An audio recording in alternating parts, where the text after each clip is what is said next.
কারণ কতগুলো পয়েন্ট চলে আসে দেখেন, ঠিক আছে। আর সি এর কারে দরকার, সি এর দরকার হইতাছে এ রে। এখন ওরা কি করতেছে, ওরা দিব না বলতেছে, কারণ কি ওদের কারেন্সি হইতাছে এই ফার্স্ট টাইম পৃথিবীর মধ্যে ওয়ার্ল্ড ব্যাপী কারেন্সি হচ্ছে গোল্ড। তো তুমি একটা কাজ করতে পারো, তুমি আমারই কোষাগারের মধ্যে টাকাটা রাখা দিতে পারো, একটা হর্স পাওয়ার পেয়ে গেছে, মানে লাগাম ছাড়া গুঁড়া হয়ে গেছে গা। ওরা একে তো পারমাণবিক বোম ফালায় পুরো পৃথিবীরে দেখাই দিল, দেখো বসকে ক্ষমতাশীল ক্যাডাকে জাস্ট ঠান্ডা মাথায় ভাবছে এই যে 70-80 বছরের ভিতরে ওরা নিজে করে ডেভেলপ করছে। কি ডেভেলপ করছে? সবগুলো ট্রানজ্যাকশন এর আগে আমরা তো গোল্ড দিয়ে হিসাব করতাম, এখন আমরা কিভাবে ডলার দিয়ে হিসাব করবো? পৃথিবীর ইকোনমিক এত ইজিলি চলতেছে না। আসসালামু আলাইকুম, স্বাগতম সবাইকে। আশা করি সবাই ভালো আছেন এবং সুস্থ আছেন। আজকের ভিডিও থেকে আমরা চলে যাব হচ্ছে ফরেক্সের ফান্ডামেন্টালের দিকে। বাট ফান্ডামেন্টালের দিকে যাইতে হইলে আমাদের ফান্ডামেন্টাল সম্পর্কে আগে নলেজ গেইন করতে হবে। কারণ কি, ফান্ডামেন্টাল সম্পর্কে যদি আমরা প্রপার জ্ঞান পাইতে যাই অথবা আমরা ফিল করতে যাই যে ফান্ডামেন্টালটা অ্যাকচুয়ালি কিভাবে কাজ করে বা কেন আমরা ফান্ডামেন্টাল নিয়ে এত জোর দেওয়া দরকার, তো সেই জন্য আমাদেরকে আগে জানতে হবে কারেন্সি সম্পর্কে, ঠিক আছে, টাকা সম্পর্কে, অথবা বলতে পারি ডলার সম্পর্কে, গোল্ড সম্পর্কে, ঠিক আছে। আমাদেরকে জানতে হবে অবশ্যই যে পৃথিবীর ব্যাংকিং সিস্টেমটা কই থেকে আসছে, ব্যাংকিং সিস্টেমটা কিভাবে কাজ করতেছে, তারপর হচ্ছে প্রত্যেকটা দেশের সেন্ট্রাল ব্যাংক লেভেল থেকে কিভাবে সব কিছু প্রত্যেকটা দেশের কারেন্সি বা ভ্যালিউডারে ম্যানেজ করা হইতাছে, ইন্টারেস্ট দিয়ে কিভাবে সব কিছু ম্যানেজ করতেছে, তারপরে হচ্ছে পুরো পৃথিবীতে জিডিপি আসলে কি কাজে লাগতেছে, এক্সপোর্টগুলো কি কাজে লাগতেছে। মূলত এই সব কিছু যদি আমরা বুঝতে যাই তাইলে আমাদেরকে প্রপার ফান্ডামেন্টালের স্টোরিটাকে জানতে হইব। যদি আমরা স্টোরিটা জানি তাইলে মোটামুটি আমরা ফান্ডামেন্টালটা ফিল করতে পারবো। আর যখন আমরা ফান্ডামেন্টাল ফিল করতে পারবো বা মোটামুটি ধারণা রাখবো যে আসলে ফান্ডামেন্টালটা দুনিয়াতে এইভাবে চলতেছে আর এইভাবে কাজ করতেছে, তখন আমরা ফরেক্সের বিভিন্ন নিউজ হোক বা যে কোনো প্রবলেম হোক, যুদ্ধ হোক, যাই হোক, ঠিক আছে, যেই কোনো ধরনের সমস্যা হইলে সেটা দিয়ে আমরা আগের থেকে একটু ফিল করতে পারবো মন থেকে যে এই বিষয়টা মার্কেটের মধ্যে এরকম ইম্প্যাক্ট ফেলতে পারে, ঠিক আছে। সো ফান্ডামেন্টালের স্টোরিটা জানা মারাত্মক দরকার আছে বলে আমি মনে করি।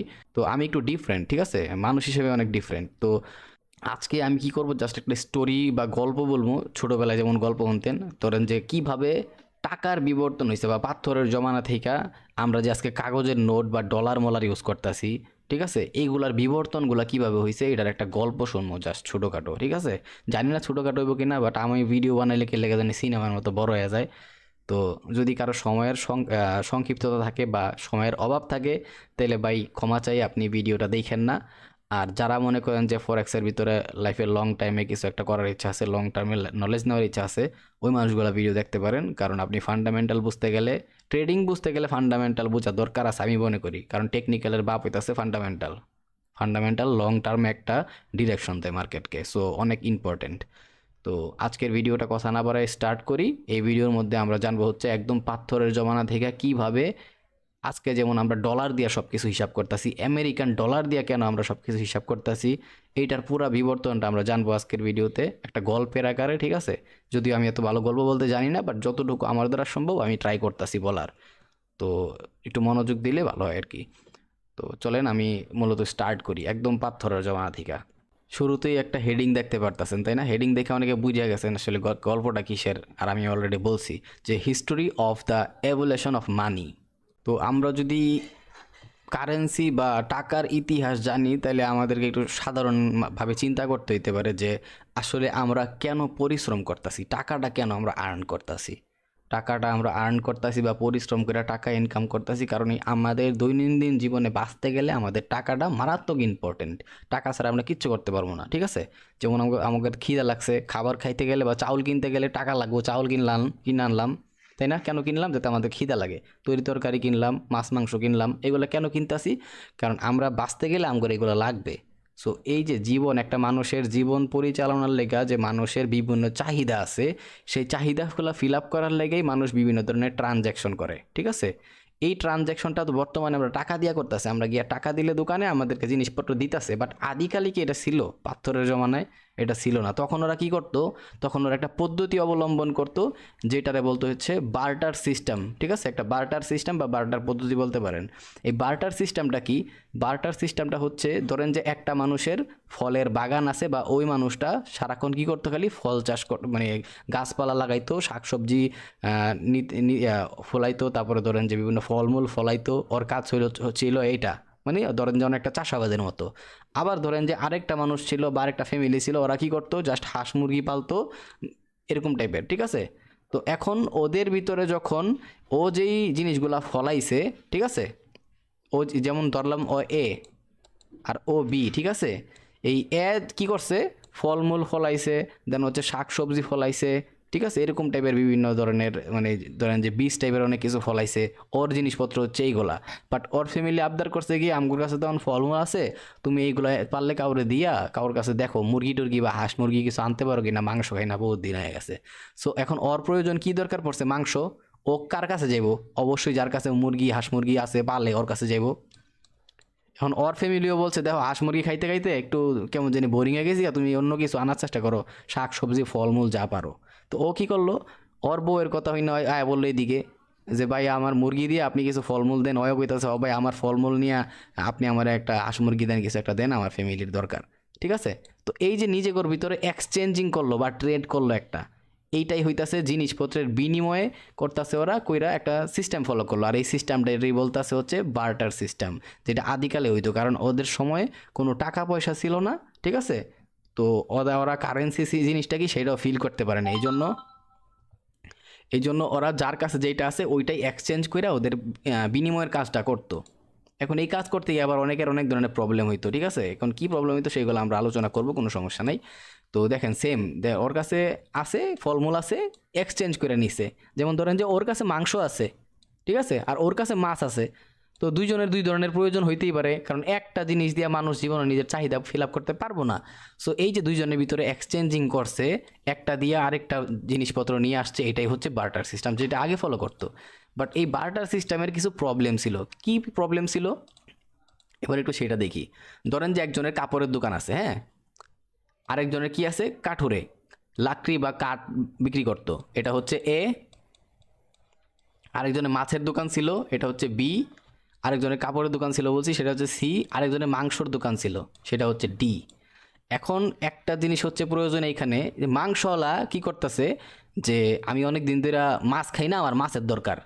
ও ওর কাছে যাইব কি কি কিসের কারণে, মাছ আনার জন্য মাংসর বদলে। আবার কাঠুরে কি করতেছে, আমার তো কাঠ আছে, এই কাঠগুলা বিক্রি কইরা আমার ইচ্ছা যে আমি একটু মাংস খাবো, আমার অনেক দিন ধরে মাংস খাই না। সো ও কি করলো, মাংসওয়ালার কাছ থেকে মাংস নিতে চাইবো। ঠিক আছে, আর এই কাপড়ওয়ালা কি চাইবো, যে আমার তো কাপড় টাপড় ঠিকই আছে, বাট আমার ঘরটা মেরামত করা উচিত, আমার দোকানও মেরামত করা উচিত, আমার কাঠ লাগবো। তো এই কাপড়ওয়ালা চলে গেল কার কাছে, কাঠুরের কাছে। ঠিক আছে, আর এই মাছওয়ালা কি করতেছে, মাছওয়ালা বলতেছে যে আমার নায়িকা কইছে যে ওর সুন্দর সুন্দর কাপড় লাগবে, আজকে মাছ বেচা হলে কাপড় না নিয়ে গেলে আমার খাওয়ান বন্ধ। সো ও কি করলো, কাপড়ওয়ালির কাছে আইলো, শপিং লাগবে বউয়ের। তো একক দেখেন এখন প্রয়োজনটা দেখেন, এক একজনের এক একটা জিনিস প্রয়োজন। ঠিক আছে, বাট সবাই কিন্তু জিনিসপত্র এক্সচেঞ্জিং করে নিতে পারতেছে। সবাই কি করতেছে, জিনিসপত্র এক্সচেঞ্জিং করে নিতে পারতেছে, একটা জিনিস আর দিয়া আরেকটা জিনিস ওই নিতে হবে। এখন বলেন তো, ওর দরকার কি, মাংস, তাই না? এর দরকার কি, মাংস। এর কারে দরকার, এর দরকার হইতাছে ডি এর এ। ঠিক আছে, আর সি এর কারে দরকার, সি এর দরকার হইতাছে এ রে, ওই কাপড় ওই ঘর বানাইবো, আর কাপড় লাগবো, মানে দোকান বানাইবো, ঘর বানাইবো, ওর কাঠ লাগবো। আবার দেখেন এই জায়গায় যে বি আছে, বি এর কারে দরকার, বি এর দরকার হচ্ছে সি এর এ। কেন সি এর দরকার, ওর বউ কইছে ওর সুন্দরী সুন্দরী সুন্দর সুন্দর কাপড় লাগবো, একটু রূপচর্চা করতে হইব। তো বুঝতে পারছি ঘটনাটা, মহিলা মানুষের ঘটনাটা আমরা কি বুঝবো। তো যাই হোক, তো আর এই যে ডি আছে, ডি এর কি লাগবো, ডি এর লাগবো হচ্ছে বিরে, ওর মাছ লাগবো। ওই অনেক দিনের মাছ খায় না, মাংস খাইতে খাইতে বোরিং হয়ে গেছে গা। এক একজনের এক একটা প্রয়োজন, এইটাই হইতেছে বার্টার সিস্টেমের প্রবলেমটা ছিল। যার যেটা প্রয়োজন আরেকজনের সেটা প্রয়োজন হইতো না, ফলে কি হবে, ওদের ওদের ট্রানজ্যাকশনটা হইতো না, মন মতো হইতে পারতো না, বিভিন্ন প্রবলেম ওরা ফেস করতেছিল। সো এইটার জন্য ওরা পরবর্তীতে কি করছে, নির্দিষ্ট একটা অঞ্চলের ভিতরে, ঠিক আছে, নির্দিষ্ট একটা অঞ্চলের ভিতরে একটা সিস্টেম অ্যারেঞ্জ করছে। যেমন ধরেন যে তখন বিভিন্ন ধরনের অঞ্চল ভাগ করা হইতো। যেমন ধরেন যে এটা একটা পাহাড়ি অঞ্চল, এই পাহাড়ি অঞ্চল হইতে আছে কি এ, তার অনেক দূরে আবার মনে করেন যে সাগর আছে, এটা একটা সাগরের পাশের অঞ্চল, হ্যাঁ, এটা হচ্ছে বি। ঠিক আছে, তারপরে আরও অনেক দূরে ধরেন যে এই দুইটার থেকেও আরও প্রচুর অনেক দূরে এই জায়গায় একটা অঞ্চল আছে, সেটা ধরেন যে উত্তরবঙ্গের মতো কোনো একটা অঞ্চল যেখানে প্রচুর পরিমাণে ধরেন যে ফলন হয় যেমন চাউল ডাউল এরকম টাইপের, এটা হচ্ছে সি। এখন এই যে অঞ্চলগুলো না, এই প্রত্যেকটা অঞ্চল নিজেদের ভিতরে দেখেন আগের কালের গ্রামের ভিতরে সবসময় খেয়াল করবেন যে বিভিন্ন সালিশ বসতো, বিভিন্ন ধরেন যে এই যে মুখ্য মানুষরা ছিল, মানে প্রত্যেকটা গোত্রের ভিতরেই একটা অন্য ধরনের সম্মানিত মানুষরা ছিল যারা একটা কথা বললে একবার কথার ওয়েটটা সবাই মাইনা নিতে বাধ্য ছিল। সো ওইরকম যদি কোনো হাই লেভেলের মানুষ থাকে, মুরব্বী মানুষ যাদের কথা সবাই শুনতো, তো ওই পুরো অঞ্চলের ভিতরে মিটিং বসায়া প্রত্যেকটা অঞ্চলের ভিতরে এই কাজটা করতো। বা ধরেন যে শুরুতেই কোনো একটা অঞ্চলের ভিতরে কি করছে, এরকম মুরব্বী মানুষরা বইলা বসছে যে আমরা যার যা প্রয়োজন হইতাছে আমরা সেইগুলা কি করতে পারতাছি না, প্রয়োজন মতো করতে পারতাছি না। সো আমরা আমাদের মধ্যে কথাবার্তা বললে আমাদের এমন একটা সিস্টেমের ভিতরে আসতে হইব যেই সিস্টেম থেকে আমরা সবাই যার যার কাজগুলো করতে পারবো কোনো একটা জিনিস আদান প্রদান কইরা। আর যেই জিনিসটার আমরা সিলেকশন করবো ওই জিনিসটার এতটুকু ভ্যালিউ সবার দিতে হইব যে ওই জিনিসটা নিয়ে বিশ্বস্ততার সাথে ওই আমাদেরকে এক্সচেঞ্জ কইরা আমরা যেই জিনিসটা নিতে চাই সেটার পরিমাণ অনুযায়ী আমাদেরকে ওই জিনিসটা দেওয়া হইব। এমন একটা ধরেন যে কোনো একটা অঞ্চলে আগে এই সিস্টেমটা বার করছে, ঠিক আছে। বার করার পরে দেখা গেছে যে এই অঞ্চল কী কইছে, আমরা হচ্ছে কোনো একটা বীজ দিয়া, বীজ কি ওই যে ফলমূলের বীজ, এরকম কোনো একটা বিশেষ বীজ ধরেন, হ্যাঁ বিভিন্ন ধরনের বীজ হইতে পারে না, তো এরকম বিশেষ ধরনের বীজ বা বিসি কইতে পারি, এটা দিয়ে আমরা ট্রানজ্যাকশন করবো। এই বিসিগুলো নিয়ে যাবো, হিসাব করে দিমু, তারপরে আমাদের প্রয়োজনীয় প্রোডাক্ট দিব। আবার সেম বিসিটা যদি এখন মাংসওয়ালা নিয়ে মাছওয়ালার কাছে দেয় তাহলে মাছওয়ালারে মাছ দিতে বাধ্য। আবার সেম বিসিটা নিয়ে যদি মাছওয়ালায় কী করে কাপড়ওয়ালারে দেয়, কাপড়ওয়ালা কাপড় দিতে বাধ্য। এখন এই বিসিটাই যদি আবার কাপড়ওয়ালা কাঠওয়ালারে দেয় তাহলে কি কাঠওয়ালাও ওরে কাঠ দিতে বাধ্য। তার মানে সবার কাজগুলা ইজিলি সবাই করতে পারতেছে জাস্ট এই একটা সলিউশন দিয়া, তাই না? এমন একটা অঞ্চলে যখন একটা কারেন্সি বার করবো, এটা তখন ওদের কাছে একটা কারেন্সি সিস্টেম হয়ে গেছে। তো এমন একটা কারেন্সি যখন বার করে ফেলবো তখন আশেপাশের যে অঞ্চল ছিল না, এই দূরে ধরেন যে থেকে কেউ একজন বেড়াইতে গেছে, ওইদিকে আত্মীয় স্বজন ছিল, বা ধরেন যেমন লগের এলাকায় কোনো একটা ডার্লিং ছিল, দেখে দেখা করতে গেছে আর কি, ডেটিং মারতে গেছে। তো এই ঘটনা জানি না গেছে, এই ঘটনা পরে ওদের মুখ খোঁজ এই মূর্খ জ্ঞানী মানুষ ছিল, আই মিন জ্ঞানী মানুষগুলা ছিল, ওরাও জেনে গেছে। তো ওরাও কি করছে, ওদের কোনো একটা কারেন্সি বার করছে। এখন যেহেতু ওরা সমুদ্রের পাশে, ওরা ওদের তো আর বীজ নাই, তাহলে ওরা কি দিয়ে কারেন্সি বানাইবো? ধরেন যে সমুদ্রের পাশে ছিল, ওরা সিশেল বা শামুক টামুক ঝিনুক টিনুক সাগরের পাড়ে আসতো, ওই ডিরে ওরা ওদের কারেন্সি বানায় নিছে যে ওই জিনিসগুলো অনেক দেখতে সুন্দর আছে, টেকসই আছে, এটা আমাদের কারেন্সি, ঠিক আছে। এখন আবার ধরেন যে উত্তরবঙ্গের দিকে মনে করেন যে এরকম টাইপের কোনো একটা এরিয়া ছিল যে জায়গায় প্রচুর পরিমাণে ফলন হইতো, চাউল হইতো, ডাউল হইতো, আরও বিভিন্ন ধরনের। ধরেন যে ওরা কি করলো, ওরা মনে করেন যে চাউল দিয়া ওজন কইরা, ধরেন যে কি করলো, চাউল দিয়ে ওজন করে, হ্যাঁ চাউল দিয়ে, ধরেন যে চাউল দিয়ে ওজন কইরা ওদের করে নিল। মনে করেন যে একটা চাউলের বস্তা বিভিন্নভাবে প্যাকেটের ওজন অনুযায়ী আন্দাজ থাকতো, ওইটি দিয়ে ওরা কারেন্সি হিসাবে ওদের প্রয়োজনীয় জিনিসপত্র এক্সচেঞ্জ করতো। এরকম সিস্টেম বানায় নিছে। তো এখন দেখেন একটা এলাকার থেকে সিস্টেম শুরু হয়েছে, প্রত্যেকটা অঞ্চলে অঞ্চলে ছড়ায় পড়ছে এই সিস্টেমগুলো। ওদের এরিয়া বা অঞ্চল অনুযায়ী ওরা কারেন্সি নিজেদের মধ্যে আলাপ আলোচনা করে সৃষ্টি করে নিছে। এখন ওদের যা যা প্রয়োজন ওরা কিন্তু ওই জিনিসপত্র দিয়েই ট্রানজ্যাকশন করতে পারতেছে, তাই না? তাহলে এইগুলো এই ঘটনা। আমরা একটু নিচের দিকে যাই। তো এখন মাত্র যেটা বলছিলাম যে একটা অঞ্চল কী করছে, বিচি দিয়া নিজেদের ট্রানজ্যাকশন করতে পারছে। যেমন এই লোকটারে দেখেন, বিচি দিয়া কোনো একটা পশু প্রাণী বা গবাদি পশু আর প্রয়োজন হয়েছে যে ও এটা মানে চাষাবাদ করে খাইব, সেই ক্ষেত্রে ও কী করছে, ওই পরিমাণ বীজ দিয়া এই লোকের স্যাটিসফ্যাকশন করছে। তারপরে ও কী করছে, ওর পশু দিয়ে দিছে, নেন এবার আমি বীজ। তারপর এই লোক বীজ দিয়ে কী করছে, এর যা প্রয়োজনীয় জিনিস সেইগুলো কেনাকাটা করতে গেছে। এরকমই তো বিষয়। তাহলে কি এই বিসিটা হচ্ছে কি এক জায়গায় ট্রানজ্যাকশন হিসাবে ইউজ করছে, মানে কারেন্সি হিসাবে বা ট্রানজ্যাকশন করার লেগা। দেখেন সেম বিচি দিয়ে মাছ কিনতেছে, বাজারে গিয়ে বাজার করতে পারতেছে, এটা হচ্ছে এক ধরনের ট্রানজ্যাকশন গেল। আবার আরেকটা অঞ্চল কি বলছিলাম, চাউল টাউল দিয়া, এই যে ওরা চাউল দেখেন চাউল টাউল মাপ দিয়া কি করতেছে, ওদের বিভিন্ন ধরনের ট্রানজ্যাকশন করতেছে। দ্যাটস ওয়াই আরেকটা অঞ্চলের দিকে ধরেন যে উত্তরবঙ্গের দিকে, এটা আমি জাস্ট একটু এক্সাম্পল দিলাম, কারণ যেই জায়গায় যেই জিনিসটা ভালো ফলে, কারণ তখনের মানুষ চলতে হচ্ছে চাষাবাদ দিয়া বা ফার্মিং দিয়া, ঠিক আছে, ওইটাই ছিল তখনের মানে মুখ্য বিষয়, এত উন্নত ছিল না। সো এই কারণে এগুলো বলতেছি। তো দেখা গেছে যে ওরা কী করতেছে, চাউল দিয়ে নিজেদের যত ট্রানজ্যাকশন আছে, চাউল দিয়ে ডাউল লাগবো, আলু লাগবো, শশা লাগবো, গাজর লাগবো, ফুলকপি লাগবো, যার যা লাগবো খালি চাউলের হিসাব দিয়ে ওজন করে সিস্টেম করে সবাই ট্রানজ্যাকশন করতেছে। আবার দেখেন যারা সমুদ্রের পাড়ে আছে, ওরা সিশেল, শামুক টামুক, ঝিনুক, সমুদ্রের পাড়ে বিশেষ করে যেগুলো পাওয়া যায় ওইগুলা দিয়ে ট্রানজ্যাকশন করতেছে। এখন এইটার ফলে কিন্তু একটা প্রবলেম হয়েছে, ওরা সবাই সবার ট্রানজ্যাকশনগুলো ঠিকই করতেছে, বাট কিছু প্রবলেম এখানে দাঁড়াইছে। কি প্রবলেম দাঁড়াইছে? প্রথম প্রবলেম দাঁড়াইছে যারা বিস দিয়া বা বিসি দিয়া ট্রানজ্যাকশন করতেছিল, ওদের কি প্রবলেম দাঁড়াইছে? ওদের বিসির একটা নির্দিষ্ট সময় পরে ঠুসঠাস নষ্ট হয়ে যেত গা। ফলে কি, ধরেন যে আজকে আপনি অনেক পরিশ্রম কইরা অনেক বিসি সংগ্রহ করে ফেলাইছেন, আপনি এখন অনেক টাকার মালিক হয়ে গেছেন, আপনার প্রয়োজন মতো সব কিছু করতে পারতেছেন, বাট আপনি আপনার ওই ধন সম্পদটারে হোল্ড করতে পারতেছেন না, ঠিক আছে? ইনস্ট্যান্ট খরচ করে ফেলাইতে হইতাছে, নষ্ট হয়ে যেত। এই কারণে ওরা একটা প্রবলেমে ফেস করতেছিল, এইটা হচ্ছে একটা প্রবলেম। আরেকটা প্রবলেম কি ফেস করতেছিল? সেম বিচিটা, ঠিক আছে, এই যে বীজটা দেখতেছেন, এই সেম বিচিটা অনেকে চাষ করতে পারতো। ফলে কি হইতো, যারা এই বিসিটা চাষ করতে পারতো ওরা খুব সহজেই খালি বিসিটা চাষ করতো, ইচ্ছা মতো টাকা হয়ে যেত ওর কাছে, আর ওরা সারাক্ষণ ঘুমাইতো, ঘুরতো ফিরতো, চিল করতো। ফলে ওরা সহজেই দুনিয়া যেতেছিল গা। আর বাকি যা মানুষ ছিল সমাজের মধ্যে, ওরা অনেক পরিশ্রম কইরা, বাকি কাজকর্ম কইরা, পশু পাইলা, তারপরে হচ্ছে ধরেন যে ফলমূল ফুলাইয়া, মানে অনেক খারাপ অবস্থা ওদের, ঠিক আছে, অনেক কষ্ট কইরা বাকিগুলা ওরা কোনো মতো এই বিসিগুলো সংগ্রহ করতেছিল কারেন্সি হিসাবে। তার মানে কি, একদল পার্টি কিছু না কইরাই বড়লোক হয়ে যাইতেছিল, ইজিলি আরামায় এসে জীবন কাটাইতেছিল, আর একদল মানুষ অনেক কষ্ট করতে হইতেছিল। তার মানে ওরা অবশ্যই প্রবলেম ফেস করতেছিল। ওকে, তারপর এই চাউলের যারা ছিল না, ওগোরও একটা প্রবলেম ছিল কি, ওদের প্রচুর পরিমাণে বাজার করতে গেলে দেখা যেত যে পরবর্তীতে চাউলও একটা নির্দিষ্ট সময় পরে নষ্ট হয়ে যেত, তারপরে বস্তায় বস্তায় এটা নিয়ে পরে ক্যালকুলেশন করতে হইতো, মানে এইটাও একটা অনেক বড় সমস্যা। জাস্ট এক্সাম্পল হিসেবে বলতাছি। তাহলে মানে কি, ওদের কারেন্সি দিয়ে ওরা পুরাপুরি স্যাটিসফ্যাকশন না। তারপরে ওদের ক্ষেত্রেও সেম, যারা চাউলের ধরেন যে চাষাবাদ করতেছে, চাউল করতেছে, ফলাইতেছে, হ্যাঁ, মানে ধান মান ফলাইতেছে, তো ওরা কিন্তু আবার দেখা গেছে যে কিছু না কইরে অনেক টাকা কামাই ফলাইতেছে, ওরা রাজার আলে জীবন কাটাইতে পারতেছে। বাট যারা অন্যান্য জিনিস ফলাইতেছে, যেমন আলু আছে, ফুলকপি আছে, বাঁচতে গেলে ওইগুলোও ফলাইতে হইতে পারে, তো ওরা কিন্তু একদম ফকিরের মতো অবস্থা, আর অনেক কষ্ট করে বাঁচতে দিতেছে, তো ওদেরও প্রবলেম আছে, তাই না? আবার সেম দেখেন সিশেলের যে বিষয়টা, এটাও কিন্তু একই ধরনের, বাট এটা নষ্ট হওয়ার কোনো পসিবিলিটি নাই, কারণ এটা যুগের পর যুগ স্ট্রংলি থাকে, এটা নষ্ট হয় না, ঠিক আছে? সিশেল, শামুক, ঝিনুক এগুলা। কিন্তু এটার একটা প্রবলেম কি, অনেকে দেখা যাইতেছে যে বিভিন্ন ধরনের জিনিস, ডাব বিক্রি করতেছে, তারপর সমুদ্রের আশেপাশে যেসব ফলাদি পাওয়া যায়, কলা হইতে পারে, আর বিভিন্ন জিনিস, তো এইসব বিক্রি করতেছে, সমুদ্রের মাছ দুইটা পরে বিক্রি করতেছে, অনেকে ওই জায়গায় টুকটাক শিকার করে হাঁস মুরগিও বিক্রি করতে পারতেছে।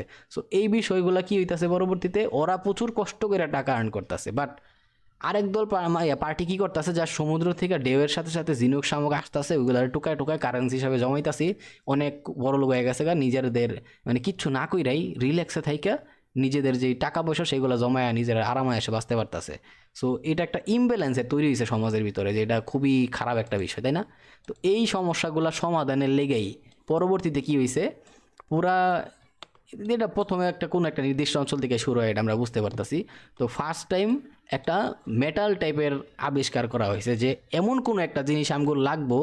এখানে আরেকটা প্রবলেমও ছিল, কি প্রবলেম ছিল সেটাও একটু বললে আমি। যেমন ধরেন যে আমি বলছিলাম যে একটা অঞ্চলের কারেন্সি আরেকটা অঞ্চলের সাথে মিলে না, যেমন এই দুইটা হইতাছে একটা অঞ্চলের কারেন্সি, তাই না? ধরেন যে এটা এইটা হইতাছে আরেকটা অঞ্চলের কারেন্সি, ঠিক আছে? ধরেন এটা হইতাছে বি, এইটা হইতাছে আরেকটা অঞ্চলের কারেন্সি, ঠিক আছে? ধরেন এটা হইতাছে সি, বা একটা দেশের কারেন্সিও ধরে নিতে পারেন, জাস্ট এক্সাম্পল হিসাবে।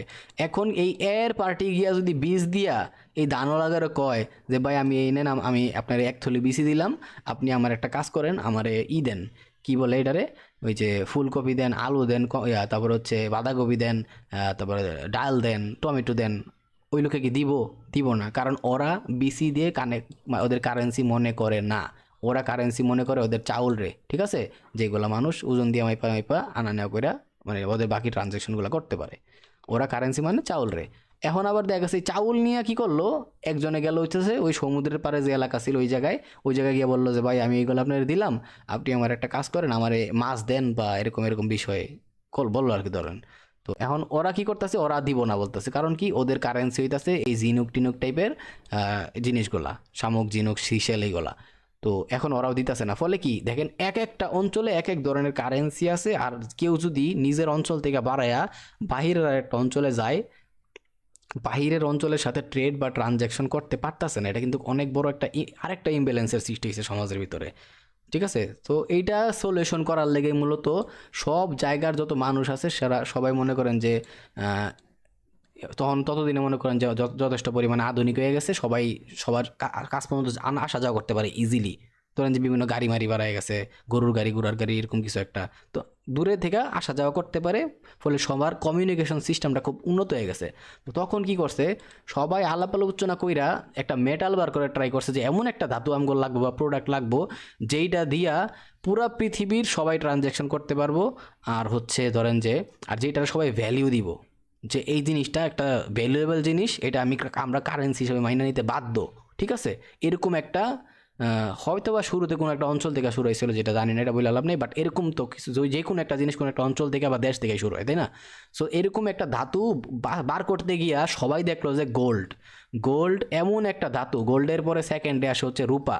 ঠিক আছে, এমন একটা ধাতু, স্বর্ণ আর রূপা আর কি, তো এমন ধাতু যেইগুলা পৃথিবীতে আছে অনেক, বাট তাও লিমিটেড, গড গিফটেড। ঠিক আছে, সো এই ধাতুটা পৃথিবীতে এতটুকু পরিমাণে আছে যেটা দিয়ে আমগর পুরো পৃথিবীতে ট্রানজ্যাকশন করা পসিবল।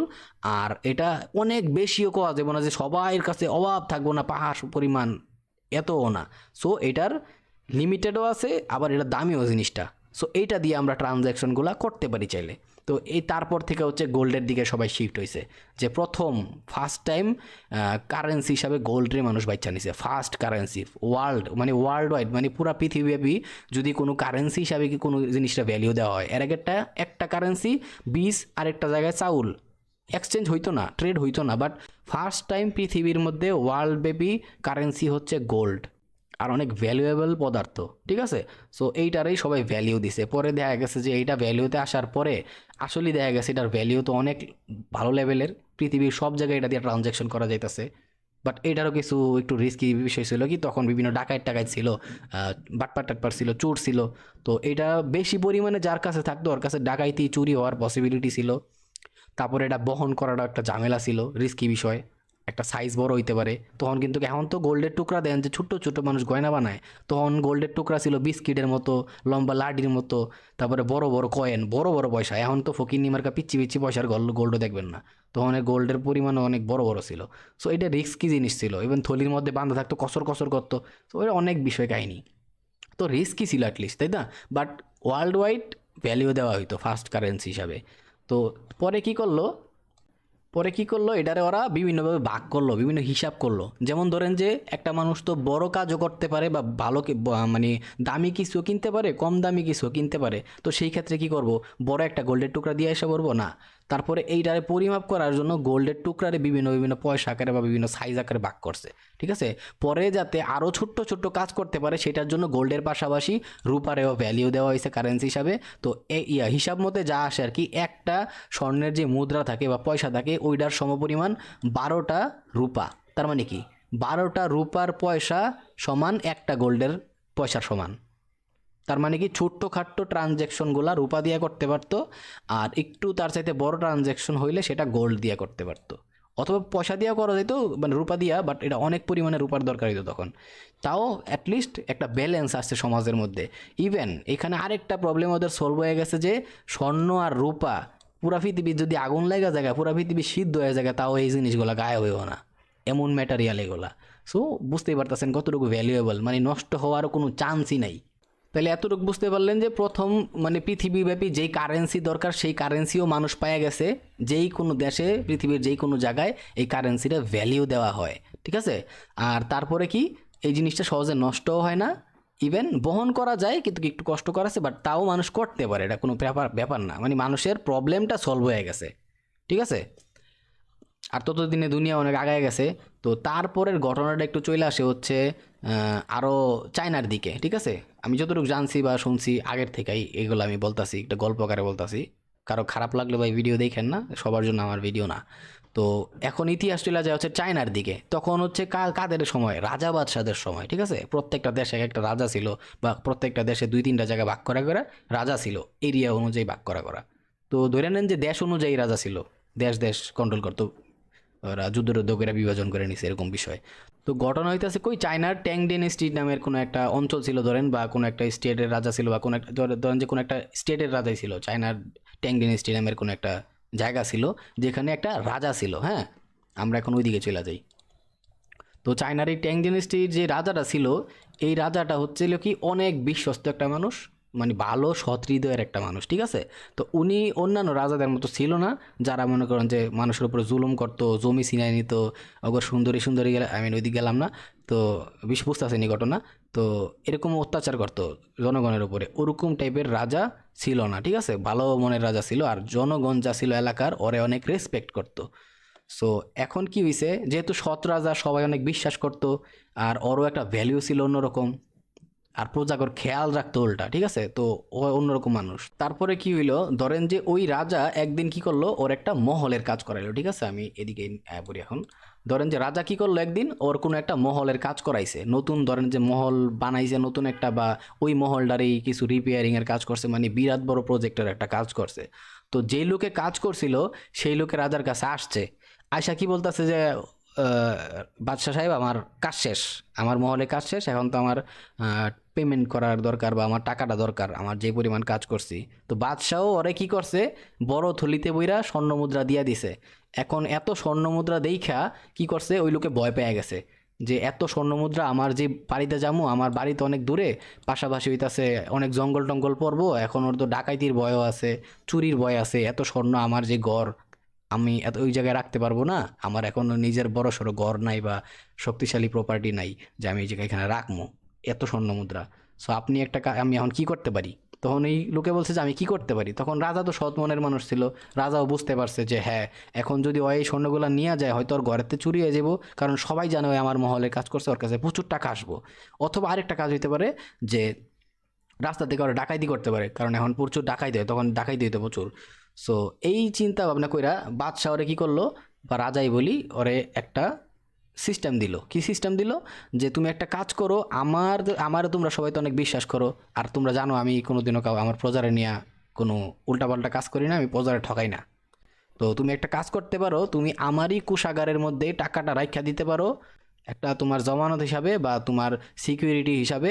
আর আমি তোমার কি করি, একটা দলিল দিয়া দেই, যেই দলিলের ভিতরে আমার শাহি স্ট্যাম্প ডিস্ট্যাম্প সব থাকবো, তুমি পরবর্তীতে ইভেন লেখাও থাকবো, তুমি এত টাকা আমার কাছ থেকে পাইবা, তুমি যেই কোনো সময় এই স্ট্যাম্পটা দিয়া এনি টাইম, দিন হোক রাত হোক, যেই কোনো সময় এই স্ট্যাম্পটা দেখাইলেই আমার খাজানসি যে আছে, মেবি খাজানসি বলে যে কোষাগার সামলায় বা টাকা পয়সার হিসাব সামলায়, তো ওরে তুমি দেখানোর সাথে সাথে ও তোমার টাকা দিয়া দিব, ঠিক আছে? তো ওই লোকে এই প্রস্তাব পায় রাজি হয়ে গেল, কারণ বাদশাহ যেই প্রস্তাব দিছে, হেয়ার কোষাগারেতে সেফ জায়গা তো আর নাই, আর এতগুলা স্বর্ণের বিষয় বা এতগুলা টাকা পয়সার বিষয়। তো ওই লোকেও রাজি হয়ে কী করলো, ওই স্ট্যাম্পটা নিয়ে চলে গেছে, ঠিক আছে? ধরেন যে ওই স্ট্যাম্পের ভিতরে কি ছিল, ধরেন যে ওই লোকের যে স্ট্যাম্প দিছে রাজা, দেখতে অনেকটা এরকম দলিলের টাইপের ছিল, বা রিসিপ্ট কিছু কিছু একটা ছিল যেখানে লেখা ছিল, রাজার সিল চাপ্পর ছিল, ঠিক আছে? এইটাই হতেছিল রাজার দেওয়া সেই ফার্স্ট একটা কাগজের টুকরা, যেটা কাগজের টুকরার মধ্যেও একটা ভ্যালিউ থাকে। স্বর্ণ এতদিন কি জানতাম, যে এতক্ষণ আমরা কি জানছি, যে স্বর্ণের মধ্যে একটা ভ্যালিউ ছিল, দ্যাটস ওয়াই ট্রানজ্যাকশন করতে পারছে। বাট এইটাই হইতাছে সেই ফার্স্ট কাগজের টুকরা যেইটারও ভ্যালিউ ছিল। কেন ভ্যালিউ ছিল? কারণ এই কাগজের টুকরার পিছনে রাজার কোষাগারের মধ্যে থাকা গোল্ড ছিল। আর রাজা হচ্ছে বিশ্বস্ত, সবাই পুরা ওই অঞ্চলে যারা ছিল রাজার এরিয়ার আন্ডারে, সবাই রাজার অন্ধের মতো বিশ্বাস করতো রাজা এত ভালো মানুষ, ঠিক আছে? সো এখন সবাই এই কাগজটা দেখে কি বুঝবো, যেহেতু রাজার এই জায়গায় সিল চাপ্পর আছে, যাওয়ার সাথে সাথে রাজার টাকা দিয়ে দিব, তার মানে কি এই কাগজটার অবভিয়াসলি ভ্যালিউ আছে, তাই না? এইটাই হইতে পারে ধরেন যে দুনিয়ার ফার্স্ট বিশ্বস্ত কোনো কাগজের টুকরা, যেইটা দেখাইলেও মানুষ টাকা পয়সা দিব বা জিনিসপত্র দিব, এরকম অবস্থা, ঠিক আছে? তারপরে কি হইলো, ধরেন যে এই জায়গায় এই যে লোকটা আছে না, এই যে লোকটা আপনার করছে, কি বলে, ওই যে রাজার কাজ করছে, আর এই এই যে দলিলটা পাইছে বা একটা রিসিপ্ট ধরেন যাই ধরেন এটা পাইছে রাজার কাছ থেকে, অনেক টাকা, অনেক মানে এটার পিছনে অনেক স্বর্ণ আছে ওর, বা অনেক পরিমাণে টাকা আছে এই রিসিভের পিছনে। এখন কি হইলো, ওর পাশের বাড়িতে ওই লোকটার বাড়ি ধরেন যে এইটা, ঠিক আছে? ওই লোকটার পাশের বাড়িতেই ধরেন যে একটু ভালো কোয়ালিটির গরমর আছে, কিছু একটা আছে, আর ওই লোকটার প্রপার্টিও খুব সুন্দর, আশেপাশে গাছপালা টাছপালা সহ। তো ওই ছিল হচ্ছে এরকম অবস্থা, এই কারণে ওই গোলটা আনে নাই। বাট এই লোকটা কি করবো, এখন ওর প্রপার্টি বেচা, একটা ব্যবসায়ী মানুষ, ওই কি করবো, ওর প্রপার্টি বেচা এখন চলে যাবো হচ্ছে এই শহর ছাইরা অন্য শহরের দিকে, অন্য রাজার আন্ডারে বা অন্য রাজার কোনো একটা এলাকায়, যেখানে ওর ব্যবসাটা আরও ভালো করে করতে পারবো, ইভেন ব্যবসা ঘুষায় ফেলাইছে। তো এখন কি করবো, এটা সেল করে দিব, ইমিডিয়েটলি কি করে দিব, সেল করে দিব। এখন আশেপাশে অনেক মানুষ আছে যাদের টাকা আছে, ওরা কিনা ফেলাইতে পারে, তাই না? এখন এই লোক যেই জায়গা দিয়া যাইবো, ওই জায়গা দিয়া কি পরে এই দিক দিয়ে যাইবো, আর ওইদিকে হচ্ছে রাজার মহলও পড়ে, ঠিক আছে। এই লোক হচ্ছে এই জায়গা দেওয়া যাবো, ওই জায়গায় রাজার মহলও পড়ে। সো ওই গিয়া কী করলো, ওর কাছে যেহেতু রিসিপ্ট আছে, শাহী রিসিপ্ট এরকম রিসিপ্ট আছে, ও গিয়া কী করলো, ওই লোকেরা বললো, দেখো তুমি তো জানো আমি কিছুদিন আগে রাজার কাছে কাজ করছি, আমি কিন্তু প্রচুর পরিমাণে স্বর্ণ মুদ্রা পাইছি, আর যেই পরিমাণে এই কাগজের মধ্যে আমার যেই পরিমাণে স্বর্ণ মুদ্রা আছে, এই স্বর্ণ মুদ্রা দিয়া আমি তোমার এমন গড় দুইটাই কিনতে পারবো, বাট আমার এত ঘর দরকার নাই, তুমি যেহেতু এটাই বিক্রি করে যাইতেছো, তোমার বিশ্বস্ত মানুষ তুমি আমার, তুমি এই কাগজটা নিয়ে রাজারে দিয়া দাও, তাহলে কি হইল, তুমি হচ্ছে ওই স্বর্ণ মুদ্রাগুলো পাওয়া যাবে, আর আমি তোমার এই জায়গাটা আমার নামে লেখা দিয়ে যাও। শেষ, ক্লিয়ার। ফলে কি হলো, এই জায়গার যে মালিক ছিল ওই খুশি হয়ে গেল, ওই আরও বেশি টাকা পাওয়া গেছে। আর ব্যবসায়িক মানুষ বুঝেনি, 1 টাকা পাইলেই ওইটা দিয়েই বেশি খুশি, 1 টাকা লাভ হয়েছে এইসব করে। সো অয়ও বেশি পাওয়া গেল, অয়ও খুশি, আর অয়ও প্রপার্টি পাওয়া গেল, ওর এই স্বর্ণ মুদ্রা চুরি হওয়ার কোনো সমস্যা নাই, ওই প্রপার্টি কিনা ফেলাইলো, দুজনই হ্যাপি। তো যখনই এই লোক যায় এই রিসিপ্ট দিয়ে রাজার কাছ থেকে টাকাটা নিয়ে নিছে, তখন রাজা একটা জিনিস খেয়াল করছে, রাজা না আশেপাশের যে লোকজন ছিল ওরাও খেয়াল করছে যে আরে একটা শাহী রিসিপ্ট দিয়া কি সুন্দর এত বড় একটা প্রপার্টি কিনা ফেলাইছে। এমন অনেক মানুষ ছিল আশেপাশে যারা দেখে কি করছে, আরে বাবা রে বাবা, একটা রিসিপ্ট দিয়ে এত বড় সম্পত্তি কিনা ফেলাইছে, আয় রে, আবার রাজা ওরে টাকাও দিয়ে দিছে। এই রিসিপ্ট সিস্টেমটা আসলে ভালো, কালকে মইনার ঘরে চুরি হয়েছে, আজকে যদি এই রিসিপ্টটা থাকতো তাহলে তো মইনার ঘরে চুরি হইতো না, সবটি স্বর্ণ মুদ্রা লয়ে গেছে চুরি কইরা। আর কুদ্দুসের বাপের কালকে ডাকাইতে ধরছিল, ওরেও তো সব স্বর্ণ মুদ্রা লয়ে গেছে গা। রিসিপ্ট সিস্টেমটা তো আসলে ভালো হয়েছে, একটা কাগজ দিয়ে কেউ নিব না। আর পরে যদি যদি চুরি করে কেউ নিয়েও যায়, ধরা পড়ে যাবো গা, এরকম সিস্টেম। তো এই আছে ঘটনা, মানে কাগজটা নিয়ে কামে লাগাইতে পারতো না, কারণ ওই কাগজটা ভেরিফাই হইব ঠিকঠাক আছে কি না। তো এই কারণে হইতেছে সবাই এটার প্রতি ইন্টারেস্টেড হয়ে গেছে। সো যখন এই ট্রানজ্যাকশনটা সুন্দরভাবে স্বয়ংসম্পূর্ণ হয়েছে, রাজাও দেখছে যে এত বিশ্বাস করে হের প্রজারা, যে ওর কাগজটা দিছে একজনের, বাট ওই প্রপার্টি কেনার বদলে ওরে কাগজটা দিয়ে দিছে আরেকজনের, কাগজটা দিয়া রাজার কাছ থেকে প্রপার্টি বিক্রি করছিল, সেটার টাকাটা নিয়ে যেতেছে। রাজাও দেখে খুশি হয়েছে। তখন এই বিষয়টাই জনগণ গিয়ে আবার রাজার সাথে মনে করেন যে আলাপ আলোচনা করছে, যে মহারাজ যদি আপনার কাছ থেকে কেউ এখন স্বর্ণ মুদ্রা নেয় বা রাখে, আপনি ওইরকম সিস্টেম করে দেন যাতে ওইটারে অনেকগুলো টুকরায় ভাগ করে দেন, যাতে আমরা বিশ্বস্ততার সাথে আমগর চুরি হইতেছে, ডাকাই দিতেছে, রাখাটা অনেক রিস্ক, তো আপনার আন্ডারই রাখেন, আর ওইটার বদলে আপনি আমগর এই সুন্দরভাবে রিসিট করে দেন, যেগুলো দিয়ে আমরা, বা দলিল করে দেন যেটা দিয়ে আমরা ছোটোখাটো ট্রানজ্যাকশন হোক বা বড়োখাটো ট্রানজ্যাকশন এটা করতে পারি। তখন একটা এক্সাম্পল হিসেবে করে দিল, যারা 500 স্বর্ণ মুদ্রা পায় যদি কেউ, তাহলে পারলে ওই 500 স্বর্ণ মুদ্রারে কী করেন, 5টা ভাগ করে দেন 100 স্বর্ণ মুদ্রা করে, অথবা পারলে এই 500 স্বর্ণ মুদ্রারে 50 করে ভাগ করে দেন, ঠিক আছে। এরকমভাবে বলছে যে ছোটো ছোটো ছোটো আকারে ভাগ করেন, যাতে আমরা দৈনন্দিন ট্রানজ্যাকশনগুলো কী করতে পারি, এই টাকার গোল্ড যদি থাকে সেটা করতেই পারতাছি, বাট গোল্ড না থাকলে ওই রিসিপ্ট দিয়ে করতে পারি। তখন বাদশাও খুশি হয়ে গেছে, ঠিক আছে, আমার প্রজারা আমার এত বিশ্বাস করে, আর আমিও চাই না ওগুলো চুরি ডাকাইতি চিন্তায় হোক। তখন রাজাও মনে করেন যেমন সুন্দর রিসিপ্ট সিস্টেম করে দিছে, ঠিক আছে, ওই রিসিপ্ট দিয়ে মানুষে নিজেদের প্রয়োজনীয় যত ট্রানজ্যাকশন ছিল সবগুলো করতে পারতো। কিন্তু একটা সময় যাওয়ার পরে বা কিছু সময় যাওয়ার পরে বিভিন্ন কমপ্লেন আসা শুরু করে, যে বাদশাহ সাহেব বা রাজা সাহেব, এই রিসিপ্টগুলা পুরানো হয়ে গেছে, সিরা সিরা অবস্থা, তাড়াতাড়ি সিরা জায়গা নষ্ট হয়ে যেতেছে, কালার নষ্ট হয়ে যেতেছে, হইতেছে, কারণ তখন তো এত উন্নত মানের কাগজপত্র ছিল না। তো এই সমস্যাগুলাই পার করে মানে এক্সচেঞ্জ করে ওই রিসিপ্টগুলো আর নতুন নতুন রিসিপ্ট খাজানসি থেকে বানায় নেওয়া যেত, ঠিক আছে। তারপরে কি হইলো, তারপরে এই মন ধরেন যে কয়েক দশক যাওয়ার পরে কি হয়েছে, ওই জায়গারই একটা জিংজাং টেংজাং কেমন একটা নাম ছিল, আরেকটা রাজা আসছে, ওই রাজা গোলার বংশধরী ধরেন যে। তো ওই আয়সা কি করছে, হিসাব করছে যে ওর খাজানসিরে দিয়ে, খাজানসি হিসাব করো তো, আমার আমার যে ইয়ে আছে, খাজানা আছে, বা আমার যেই টাকার গুদাম আছে, সেইখানে দেখো তো কী পরিমাণে, বা আমার যে কোষাগার আছে সেখানে কী পরিমাণে ধন সম্পদ আছে, আমার কী পরিমাণ ধন সম্পদ, আর জনগণের কী পরিমাণ ধন সম্পদ। কারণ তখন পর্যন্ত জনগণ ওদের ওই যে দলিল বা রিসিট দিয়ে দিছে সেটার উপরেই ভরসা করতো। দ্যাটস ওয়াই কী হয়েছে, মানুষ ওই রিসিট দিয়েই সব ট্রানজ্যাকশন করছে, ইভেন আরও বাড়ছিল সেইটা। বাট যে প্রবলেমগুলো ছিল সেই প্রবলেমগুলো সলভ করতে চাইতেছে এই জিংজাং না ফিংজাং কি রাজা ছিল এটা।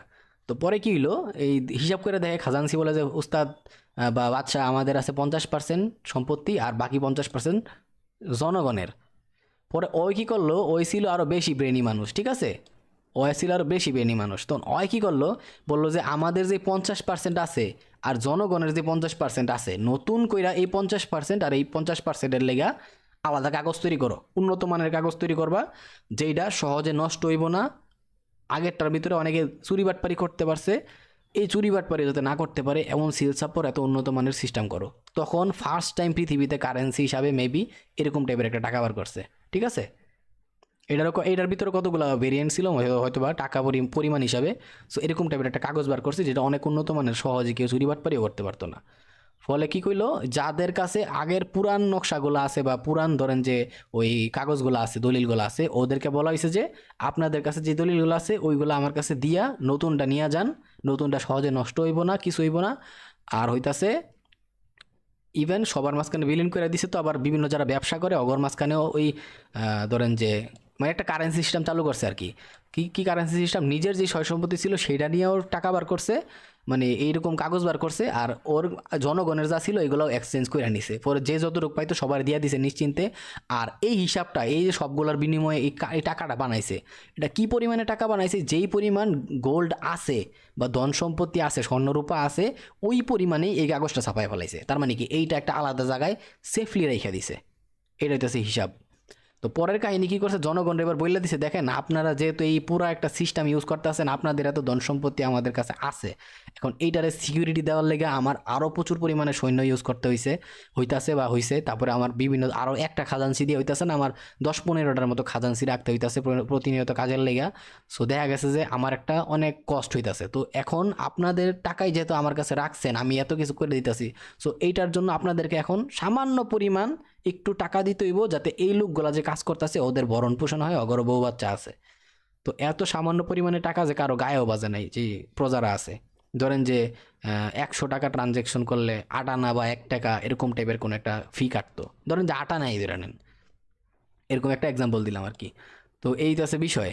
তো তখন জনগণ ইজিলি মাইনা নিছে যে ঠিক আছে, আপনি অনেক বিশ্বস্ত, আর এই কাজটা করতেছে আম করে, এটা অনেক সহজ হয়ে গেছে, আর এখন যে নতুন কাগজ দিচ্ছেন এটা হচ্ছে অনেক উন্নত মানের, কেউ চুরি বাটপারিও করতে পারতো না, আর এই টাকাটা, এই কাগজটা আমরা সহজে বহন করতে পারতাছি, এখন যেহেতু নষ্ট হইব না, এটা আমাদের জন্য অনেক ভালো হয়েছে।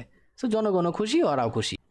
আমি একটা জিনিস ক্লিয়ার করে রাখি, এই যে একটা কারেন্সি সিস্টেম বাড়াইছে, এটা কিন্তু তখন যেহেতু কমিউনিকেশন সিস্টেম ভালো ছিল, পুরো পৃথিবীব্যাপী ছড়ায় পড়ছে। তো ছড়ানোর পরে কি হয়েছে, প্রত্যেকটা দেশের যে রাজা বাদশারা ছিল, ওরা ওদের প্রজাদের সুবিধার লেগা একদম সেম এরকম কাগজের সিস্টেম বার করছে। হ্যাঁ ঠিক আছে, যাতে ওরা প্রপার ওয়েতে ওদের ট্রানজ্যাকশনগুলো করতে পারে। এখন এরা বুঝলেন যে প্রত্যেকটা রাজত্বে এরকম বিভিন্ন যার যার কারেন্সি বার করছে, কিন্তু একটা রাজার দেশের কারেন্সি আর একটা রাজার দেশে মিলতো না, কারণ সবাই যার যার মতো এইগুলা তৈরি করছে। এখন তাহলে ট্রানজ্যাকশনগুলো কীভাবে হইতো বা আদান প্রদান কীভাবে হইতো, যখন নিজের এরিয়ার বাইরে, যেমন এই রাজার যেই এরিয়া ছিল, রাজত্ব ছিল, এই রাজত্বের বাইরে গিয়ে অন্য কোনো জায়গায় ট্রানজ্যাকশন করব, তখন এই কাগজের টুকরা রাজার কাছে নিয়ে আইতো, বা দলিলটা বা টাকাটা রাজার কাছে নিয়ে আসতো, রাজা ওই পরিমাণ যেই পরিমাণ গোল্ড আছে সেটা ওই লোকেরা দিয়ে দিত। বা রাজাও কি করতো, এই যে রাজার কাছে গোল্ডগুলো আছে, রাজা ওইগুলো দিয়া বিভিন্ন আশেপাশের অঞ্চলের লগে মানুষের লগে ব্যবসা করতো, কইরা এই ধন সম্পত্তি আরো বাড়ানোর চেষ্টা করতো, তাই না, অনেক সেফলি করতো। তো দেখা গেছে যে রাজা নিজেও এই স্বর্ণগুলা ইউজ কইরা ব্যবসার বিভিন্ন কাজ করতে পারতেছে, আর প্রজারাও যখন বাহিরের সাথে এই নিজের এলাকা ছাড়া বাহিরে ট্রানজ্যাকশন করতেছে, তখন এই কাগজগুলোর বিনিময়ে স্বর্ণ নিয়ে ট্রানজ্যাকশন করতে পারতেছে। ফলে কি বুঝলাম, একটা রাজত্ব ছাড়া যখন আরেকটা রাজত্ব, মানে দুইটা আলাদা রাজত্ব যখন এক অপরের সাথে ট্রানজ্যাকশন করতে যাইতো, তখন এই কাগজগুলোর পরিবর্তে রাজা বাদশাহের কাছে গিয়া ধন সম্পদ নিয়ে আসতো বা স্বর্ণ রূপা নিয়ে তারপরে ট্রানজ্যাকশনগুলো কমপ্লিট করতো। এতটুকু বুঝতে পারছেন তো। আর এই কাগজগুলো তার মানে কি, রাজা বাদশারা ছাড়া কেউ প্রিন্ট করতে পারতো না। আর আরেকটা জিনিস বুঝলাম যে এই কাগজের টুকরার পরিমাণ টাকা বা ধন সম্পত্তি রাজার কোষাগারের মধ্যে ছিল। এতটুকু পর্যন্ত এই কাহিনী কিন্তু এতটুকু পর্যন্ত গেল। এইবার কিছু থার্ড পার্টি অ্যাবর্স এটার মাঝখানে জ্ঞানী গুণী শিক্ষিত বাটপার সুর বাটপাটরা যারা এটার থেকে ফায়দা তোলার চিন্তা ভাবনা করছে, ঠিক আছে। তো কিছু শিক্ষিত সুরবাটপাট বাড়ানোর পরে কি করছে, ফার্স্ট টাইম প্রাইভেট ব্যাংক নামের একটা সংস্থা খুলে ফেলাইছে। ওরা কি করতো, মানুষের সাথে একদম সেম কাজটাই করতে চাইতো, ট্রানজ্যাকশনের কাজ। মানে এটা কেমনে করতো তাইলে, এর আগে তো রাজা বিশ্বস্ত ছিল দেখা রাজার কাছে স্বর্ণ টন্য রাখতো, ঠিক আছে, তাহলে ওর কাছে কেন রাখবো, তাহলে সবাই রাজার কাছেই রাখবো, তাই না। যে তুই একটা থার্ড পার্টি, আমরা তোর বিশ্বাস করি না, তুই কইতে আইসোস না আইসোস, তোর কাছে আমরা কেন আমগো স্বর্ণ মুদ্রা বা রূপাগুলা এগুলা রাখবো, তাই না। এই একটা বিষয় চলে আসে। তখন ওরা এখানে একটা ট্রিক খাটাইছে, ঠিক আছে। এই ট্রিক খাটাইছে কি, প্রথমে রাজা বাদশাহ যারা ছিল ওই অঞ্চলের, প্রাইভেট ব্যাংক শুরুতে তো কোনো একটা জায়গা থেকে শুরু হয়, তাই না। এগুলো হইতেছে মানে বুদ্ধিমান চুরবাট পড়বো কাজ আর কি। তো ওরা কি বুদ্ধি খাটাইলো, শুরুতে রাজা বাদশাহ করে লোভ দেখাইলো যে আমি আপনার এরিয়ার ভিতরে আমার এমন ব্যাংকিং সিস্টেম খুলতে চাইতেছি, এই ব্যাংকিং সিস্টেম খুললে আপনার আমি এতটুকু পার্সেন্ট বা এতটুকু অর্ধেক লাভ দিব আমার কাছ থেকে। রাজা যেহেতু অটোমেটিক অনেক টাকা পাইবো, তুমি যদি করতে পারো, আমার শাসন তো আছেই, তুমি তো উল্টাপাল্টা কিছু করতে পারবে না আর। ঠিক আছে, তোমার তো রুলসের ভিতরে থাকে সব কিছু করতে হইব। তার মানে তুমি করতে পারো, আর আমার এখান থেকে লাভ হইতেছে, তার মানে আমার তো কোনো সমস্যা নেই টাকা আইলে। রাজা বাদশারা পড়াইলে তো পরে কি করতো ওরা, এখন জনগণে ওগোর কাছে কি লেগা আইসা স্বর্ণ মুদ্রা রাখবে আর টাকা নিবে, কোনো তো অবশ্যই কাহিনী আছে। তখন ওরা একটা ট্রিক খাটাইছে। কি ট্রিক খাটাইছে? এই যে আজকালকার দিনে যে আমরা সুদ দেখতেছি, এই সিস্টেম। সো ওরা কি করছে, জনগণের একটা লোভ দিছে যে তোমরা যেহেতু রাজা বাদশার কাছে টাকাটা রাখতেছো, এই কারণে তোমার বিভিন্ন টাকা দিতে হইতাছে ওর চার্জ হিসাবে, যে তোমার সিকিউরিটি দিতেছে, এই দিতেছে, ওই দিতেছে। তো আমরা কি করবো, তোমার উল্টা টাকা দিমু। তোমরা যদি আমার কাছে তোমার ধন সম্পত্তি বা টাকা পয়সা রাখো, তাহলে আমরা একটা নির্দিষ্ট সময় পর পর সেইটার জন্য তোমার উল্টা টাকা দিমু। ফলে কি হইলো, তোমার টাকাটাও আমার কাছে সেফ থাকলো, আর পাশাপাশি তোমরা মাস শেষে বা একটা সময় মানে একটা নির্দিষ্ট সময় পরে তোমরা উল্টা আমার কাছে টাকা পাইবা। ফলে জনগণ কি করলো, লুবে পইরা ওদের কাছে টাকা রাখতে মানে ধন সম্পত্তি রাখা শুরু করলো। ইভেন আরেকটা কাজ করলো, ওরা কি করলো, একটা লোন সিস্টেম শুরু করলো। যে মানুষগুলা মনে করেন যে টাকা পয়সার বা ধন সম্পত্তির অনেক প্রয়োজন আছে, ঠিক আছে, ওই মানুষগুলার লোন দেওয়া শুরু করলো। তো লোন দেওয়ার ফলে কি হয়, ইন্টারেস্ট নেয়। মনে করেন যে 100 টাকা লোন দিছে বা 100 স্বর্ণ মুদ্রার লোন দিছে, 120 স্বর্ণ মুদ্রা করতে তুলে নিব। এই যে 20 স্বর্ণ মুদ্রা লাভ। এখন এই 20 স্বর্ণ মুদ্রা থেকে 10 স্বর্ণ মুদ্রা যদি দিয়া দেয়, ধরেন যে রাজারে বা বাদশারে, আর 10 স্বর্ণ মুদ্রা ওর কাছে রইলো, ওই 10 স্বর্ণ মুদ্রার থেকে যদি 1 স্বর্ণ মুদ্রাও বাড়াইয়া দেয়, এতেই তো প্রজা খুশি। বা 2 স্বর্ণ মুদ্রা বাড়াই দিল, মাঝখানে 8 স্বর্ণ মুদ্রা কার অগর। এই হইতাছে সিস্টেম। এইভাবেই শুরু করছিল শুরুর দিকে। তো জনগণও মনে করেন যে একটা লোন সিস্টেম পাইছে, ভাইরাল হয়ে গেছে। যেই জায়গাতে টাকা পাইবো, বাঙালি না খালি দুনিয়ার সব জায়গায়, ওই জায়গায় টাকার পাগল। এই সিস্টেমটা ভাইরাল হয়ে গেল। পরে কি হইতেছে, ইন্টারেস্ট সিস্টেম আসিল। এই ইন্টারেস্ট সিস্টেমের ফলে কি হইতো, মানুষে ওই জায়গায় স্বর্ণ মুদ্রা জমা করতো, উল্টা আরও কিছু টাকা সুদ হিসেবে পাইতো। এই যে জিনিসটা হয়ে গেল ভাইরাল। একদিকে মানুষ লোনও পাইতাছে, আরেকদিকে ধরেন যে ইন্টারেস্টও পাইতাছে, মানে লোন দিতেছে, এটাতেও ভাইরাল হয়ে গেল। যাদের টাকা নেই ওরা ব্যবসা করতে পারছে লোন নিয়ে। আর যারা স্বর্ণ মুদ্রা বিভিন্ন ধন সম্পত্তি জমা রাখতেছে, ওরা ইন্টারেস্ট হিসাবে সুদ পাইতাছে। তো ব্যাংকের যেই যা দান মারা ছিল, ব্যাংক মেরা দিতেছে। তো এখন ব্যাংক আর অনেকগুলো কাজ করতো, বাহিরের অঞ্চলের সাথে এই স্বর্ণ মুদ্রা দিয়া বিভিন্ন ধরনের ব্যবসা কইরা, লোন দিয়া, ট্রানজ্যাকশন কইরা আরও এক্সট্রা টাকা কামাইতো। সো ব্যাংক বুঝতেছে নি, ব্যবসায়ী ব্যাংক মানেই তো ব্যবসায়ী মানুষরা এই কামটা করে, বিজনেস করে। সো ব্যাংকের এই বিজনেসটা পুরা পৃথিবীব্যাপী ছড়ায় পড়লো, পুরা পৃথিবীব্যাপী ব্যাংক পুরা ভাইরাল হয়ে গেল গা। ইভেন এমনও ঘটনা হয়েছে যে তখনের সময় ইউরোপের একটা ফ্যামিলি ছিল, ঠিক আছে, প্রত্যেকটা দেশে যেমন রাজা বাদশারা ছিল, ওই রাজা বাদশারাই ছিল সবচেয়ে ধনী। জনগণ লুইট্টা বাইট্টা খাইতো, যার কারণে ধন সম্পত্তি জীবনে শেষ হইতো না। ওরা ছাড়া আর টুকটাক কিছু জমিদার ছাড়া তখন টাকা পয়সাওয়ালা কেউ ছিল না। বাট ইউরোপে এমন একটা বিষয় হয়েছে যে এই প্রাইভেট ব্যাংক খোলার পরে ইউরোপে এমন একটা ফ্যামিলি আছে যে ওরা হইতেছে ওই দেশের রাজা বা সাগর চাইতে বেশি টাকার মালিক হয়ে গেছে গা। এত ধন সম্পত্তির মালিক হয়ে গেছে জাস্ট এই প্রাইভেট ব্যাংক সিস্টেম কইরা, টাকা হেরফের কইরা। তো বুঝতে পারতেছেন যে কী জিনিস এটা। আর যদি আমরা এই জায়গায় এই কাহিনীতে আরেকটা জিনিস লক্ষ্য করি, তাহলে আমরা ক্লিয়ারলি বুঝতে পারবো যে তখন পর্যন্ত এই প্রাইভেট ব্যাংকিং যখন বাড়াইছে, তখন পর্যন্ত কিন্তু এই যে ব্যাংকিংয়ের বা যে কাগজের বা ট্রানজ্যাকশনের বিষয়টা ছিল, যেমন একটা কাগজ ছিল যেটা আমরা টাকাই মনে করি বর্তমানে, ঠিক আছে, ততক্ষণ পর্যন্ত কিন্তু এই টাকার একটা ভ্যালিউ ছিল। আর ওই ভ্যালিউ পরিমাণ স্বর্ণ মুদ্রা কিন্তু আমানতের কাছে ছিল, ঠিক আছে, হয়তো বা ব্যাংকের মধ্যে ছিল, অথবা রাজা বাদশাহর কাছে ছিল, ঠিক আছে, কোনো না কোনো জায়গায় তো অবশ্যই ছিল ওই টাকার পরিমাণ ভ্যালিউ, স্বর্ণ মুদ্রা, তাই না? বাট বর্তমানের পৃথিবী কি এটা মানতাছে? আর এই সিস্টেমটা চালু হওয়ার পরে কিন্তু দেখা গেছে যে বেশ কয়েক যুগ পরেই দেখা গেছে কি, রাজা বাদশাহর থেকে এই টাকা রাখার যে কন্ট্রোলটা, এই পুরাটাই চলে গেছে হচ্ছে ব্যাংকের উপরে। ব্যাংক এত পাওয়ারফুল হয়ে গেছে টাকা কামাইতে কামাইতে, কারণ যার ধন সম্পত্তি বেশি ওরই ক্ষমতা বেশি। বুঝছেন না কাহিনিটা? তো পরবর্তীতে কি হয়েছে, বিভিন্ন সিস্টেমে রাজা বাদশারাই ওর কাছে ফেল, এই ব্যাংকিং সিস্টেমের কাছে। ওরা এমন বুদ্ধিমান খেলোয়াড়। তো পরে কি হইলো, এর আগে পর্যন্ত শুধুমাত্র এই যে কাগজের টাকাগুলো দেখতেছেন না, এটা ছাপাইতে পারতো কারা? শুধুমাত্র রাজা বাদশারাই ছাপাইতে পারতো, ওদের সিল সাপোর্ট ছিল। বাট পরবর্তীতে এটা ব্যাংকিং পর্যায়ে, কারণ তখন ইন্টারন্যাশনাল ব্যাংক হিসাবে কাগজে গণ্যমান্য করা হতো ওই দেশের বা ওই অঞ্চলের রাজাগোলারে। বাট পরবর্তীতে এটা ব্যাংকিং পর্যায়ে চলে আসে। তার মানে কি, ওই রাজা বাদশারা সেন্ট্রাল ব্যাংকিং থেকে এই ব্যাংক ডাইরেক্ট সেন্ট্রাল ব্যাংকে পরিণত হয়ে যায়, যে মানুষ নিজেদের দেশের ব্যাংকই মনে করা শুরু করে একটা সেন্ট্রাল ব্যাংক। তো প্রত্যেকটা দেশেই পরবর্তীতে আস্তে আস্তে একটা সেন্ট্রাল ব্যাংক তৈরি হয়ে যায় ওই আমলের পরে। আর ততদিন পর্যন্ত কিন্তু এই প্রত্যেকটা ব্যাংকের কাছেই ওই টাকা, যে ব্যাংক যেই টাকাটা প্রিন্ট করছে বা ছাপাইছে, ওই টাকা পরিমাণ স্বর্ণ মুদ্রা, ঠিক আছে, ওই ব্যাংকের মধ্যে থাকতো কোষাগারে। এতদিন পর্যন্ত কিন্তু পুরো এই সিস্টেমটা চলতেছিল। এবার চলেন আমরা তার পরবর্তী জেনারেশনের দিকে যাই। যেমন বর্তমানে আজকের দিনে কি আসলেই যেই পরিমাণে ডলার বা টাকা পয়সা আমরা দেখতাছি, এইগুলার পিছনে বা সমপরিমাণ স্বর্ণ মুদ্রা কি আমগর ওই ব্যাংকের মধ্যে আছে, বা যেই পরিমাণ ডলার আমরা দেখতাছি সেই ডলার পরিমাণ স্বর্ণ মুদ্রা কি সেন্ট্রাল ব্যাংকের আন্ডারে আছে?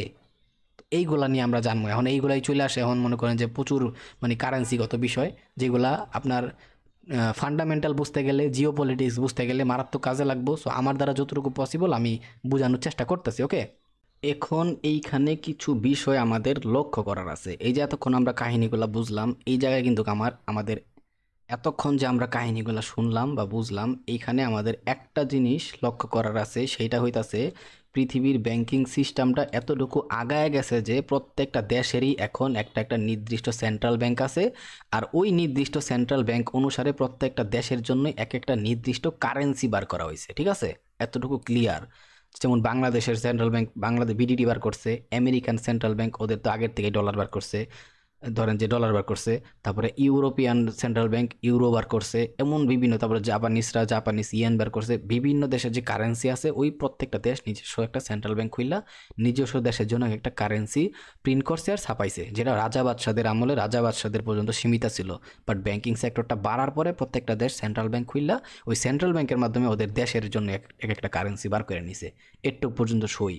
আর আরেকটা বিষয় কি ছিল, এই প্রত্যেকটা দেশে যেই পরিমাণে টাকা সেন্ট্রাল ব্যাংক ছাপাইছে, যেমন বাংলাদেশে বিডিটি ছাপাইছে, বাংলাদেশি টাকা, আমেরিকায় ডলার ছাপাইছে, ইউরোপিয়ানরা ইউরো ছাপাইছে, এই সবগুলা কি ছিল, সবগুলা টাকা বা ওই দেশের কারেন্সির পিছনে একদম সম পরিমাণ স্বর্ণ বলি, রূপা বলি, নির্দিষ্ট অ্যাসেট বা ম্যাটেরিয়াল কি ছিল, গচ্ছিত ছিল ওদের সেন্ট্রাল ব্যাংকের মধ্যে। মানে বাংলাদেশে ধরেন যে 1,00,000 কোটি টাকা পরিমাণে কারেন্সি আছে, তার মানে এই 1,00,000 কোটি টাকার কারেন্সি পরিমাণ স্বর্ণ রূপা বা যেই আমাদের অ্যাকচুয়াল কারেন্সি আছে সেইটা আমাদের সেন্ট্রাল ব্যাংকের কাছে জমা আছে, আর এটা থাকতো। আর এই নিয়মটা কতদিন পর্যন্ত ছিল? 1944 সাল পর্যন্ত ছিল। ঠিক আছে, এই 1944 সাল পর্যন্ত কি ছিল, প্রত্যেকটা দেশের সেন্ট্রাল ব্যাংকের মধ্যে জমা ছিল যেই পরিমাণ কারেন্সি কাগজ আকারে ওই দেশের ভিতরে ছিল, ছাপানো হয়েছিল, ওই পরিমাণই স্বর্ণমুদ্রা ওদের সেন্ট্রাল ব্যাংকের আওতায় ছিল। বাট তারপর থেকে দুনিয়ার সব কাহিনী শুরু হয়ে গেছে গা। ঠিক আছে, এই 1944-এর পর থেকে যেমন দেখেন যে কারেন্সির সমপরিমাণ স্বর্ণ প্রত্যেকটা দেশের সেন্ট্রাল ব্যাংকের কাছে ছিল, এটা তো বুঝলাম। ওকে, তারপরে কি হলো? তারপরে কি হলো সেটা হইতেছে যে এখন ডলার দিয়ে কেন সব কিছু আমরা হিসাব করি বা হিসাব করা হয়, এখন ডলার দিয়ে কেন সব কিছু হিসাব করা হয়? আচ্ছা, আরেকটা প্রশ্ন হইতেছে যে আমেরিকা কেন এত শক্তিশালী? আমেরিকা কেন এত শক্তিশালী? এই জায়গাতে মোটামুটি জিও পলিটিক্স শুরু হয়ে গেছে। হ্যাঁ, মনে করেন যে দুনিয়ার সর্বনাশ বলেন যা দুনিয়ার সুখ শান্তি বলেন, এই যে এই জায়গার থেকেই শুরু, আয়া পড়ছে সুরবাট তার গুরু। ঠিক আছে, তো এখন কি হয়েছে, পৃথিবীর পুরা ধ্বংস বা বলতে পারেন যে পৃথিবীর সুখ শান্তি সব এই জায়গার থেকেই শেষ। কেমনে শেষ? এখন পুরাপুরি জিও পলিটিক্স আস্তে আস্তে শুরু হয়ে যাব। তো এখন বুঝবেন যে আসলে অ্যাকচুয়ালিটিতে পৃথিবীতে কেন এখন আমেরিকান ডলার এত শক্তিশালী। এখন কি আমাদের পৃথিবীতে যেই ডলার আমরা হিসাব করতেছি, বাট এর আগে আমরা দেখতাম যে গোল্ড দিয়ে হিসাব করতাম, ওই কাগজের পিছনে গোল্ড ছিল ব্যাংক লেভেলে, সেন্ট্রাল ব্যাংকের মধ্যে। আদৌ কি এটা এখনও আছে? এখন যে আমরা ডলার মোলার করতেছি বা আমাদের কাছে টাকা আছে, এই টাকার সমপরিমাণ কি স্বর্ণ মুদ্রা আমগর দেশের সেন্ট্রাল ব্যাংকের ভিতরে আছে? এগুলো হইতেছে অনেক বড় প্রশ্ন, যেগুলো পৃথিবীর অর্থনীতির উপর অনেক কিছু ডিপেন্ড করতেছে। এখানে এখন চলে আসে হচ্ছে ইকোনমিক সিস্টেম, আর বর্তমানে ইকোনমিক সিস্টেম, আর চলে আসে হচ্ছে জিও পলিটিক্স, পুরা ভূ রাজনীতি চলে আসে। ঠিক আছে, এটা এখন আস্তে আস্তে যদি এই কাহিনীগুলো একটু শুনেন বা বোঝার চেষ্টা করেন, যারা জানেন না তারা বুঝবেন। আর এইগুলো বোঝার ফান্ডামেন্টালের উপর অনেক কিছু ডিপেন্ড করতেছে। আমি যদি একটু বেশি বকবক করি, বাট ভ্যালিড জিনিসটাই বকবক করে বোঝানোর চেষ্টা করি। ওকে, তো এখন ঘটনা শুরু হয়ে গেল 4 জুলাই 1778 সিভিল ওয়ার। ঠিক আছে, তার মানে কি, এই 4 জুলাই 1778 সালে কি হয়েছে, সিভিল ওয়ার শেষ হয়েছে। হওয়ার পরে একটা স্বাধীন রাষ্ট্র বাড়াইছে, হালার গালি দিলাম না, তো আমেরিকা। ঠিক আছে, তো আমেরিকা স্বাধীন রাষ্ট্র হয়েছে কততে, এই যে 4 জুলাই 1778। এরপর থেকেই দুনিয়ার সব অশান্তি শুরু, আয়া পড়ছে সুরবাট্টার বদমাইশকর গুরু। তো কেলে কইলাম এগুলা, খালি আপনার যখন বুঝবেন তখন আপনার খালি রাগই উঠবো। ঠিক আছে, পরে ওরা কি করছে, 70 থেকে 80 বছরের মধ্যে নিজেদের দেশটারে ডেভেলপ করে ফেলাইছে। এমন ডেভেলপটি করছে যেটা জাস্ট অকল্পনীয় ডেভেলপ। কেন? কারণ এই সিভিল ওয়ার থেকে আমেরিকা কতগুলা শিক্ষা নিছে। কি শিক্ষা নিছে? বড় সড়ো শিক্ষা নিছে। এক, এই যে সিভিল ওয়ার করছে, সবচাইতে বেশি যুদ্ধে জিতার লেগা ওদের দরকার হয়েছে ওয়েপন, অস্ত্র শস্ত্র। এই হচ্ছে একটা পয়েন্ট পাইলো ওরা, ঠিক আছে, একটা জিনিস পাইলো। দ্বিতীয়ত, একটা যুদ্ধ হওয়ার পরে একটা দেশ সবচেয়ে বেশি ক্ষতিগ্রস্ত হয়।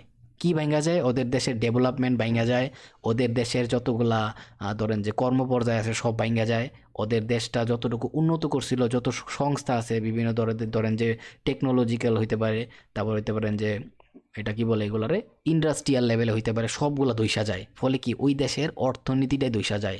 এই আছে ওদের 2 নাম্বার শিক্ষা। 3 নাম্বার শিক্ষা কি? এই যুদ্ধ অবস্থায় ওদের সবচাইতে বেশি কি প্রয়োজন হয়? সৈন্যগর জন্য দেওয়া টাকা পয়সা, সৈন্যগরে প্রচুর পরিমাণে টাকা দেওয়া লাগে, নিলে কেউ যুদ্ধ করবো না। দ্বিতীয় শিক্ষা হইতাছে খাবার দাবার, পানি, ওপরে মানে খাদ্যদ্রব্য ওই দেশে তখন উৎপাদন বন্ধ হয়ে যায়, কারণ যুদ্ধ চলতেছে, কেউ মরার শখ নাই। এইটা হইতাছে ওদের আরেকটা শিক্ষা। তারপরে আরেকটা যে শিক্ষা, সেইটা ওরা বুঝছে যে টাকা কি জিনিস, বা মুদ্রা কি জিনিস। কারণ যখন যুদ্ধ লাগে তখন টাকার মারাত্মক প্রয়োজন হয়। সেটা সৈন্য করে ওদের যুদ্ধ করার লাগে টাকা দেখ বা পারিশ্রমিক দেখ, বা কোনো একটা যুদ্ধ অবস্থায় দাম দিয়া কোনো একটা জিনিস কিনাই না খাইবো, সেটা হোক পানি, রুটি মুটি যাই হোক, বা বা স্বর্ণ দিয়া কি করব, অন্যান্য দেশ থেকে বিভিন্ন জিনিস কিনে নিয়ে আসবো।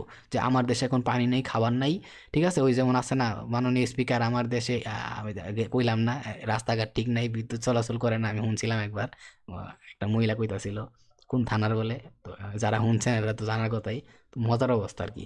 তো এই অবস্থায় তো সো অন্যান্য দেশ থেকে কি করব, ওই গোল্ড দিয়া, আমরা কি জানি কারেন্সির তো কোনো ভ্যালিউ নাই, অ্যাকচুয়াল ভ্যালিউ হচ্ছে ইন্টারন্যাশনাল ট্রানজ্যাকশনে গোল্ড।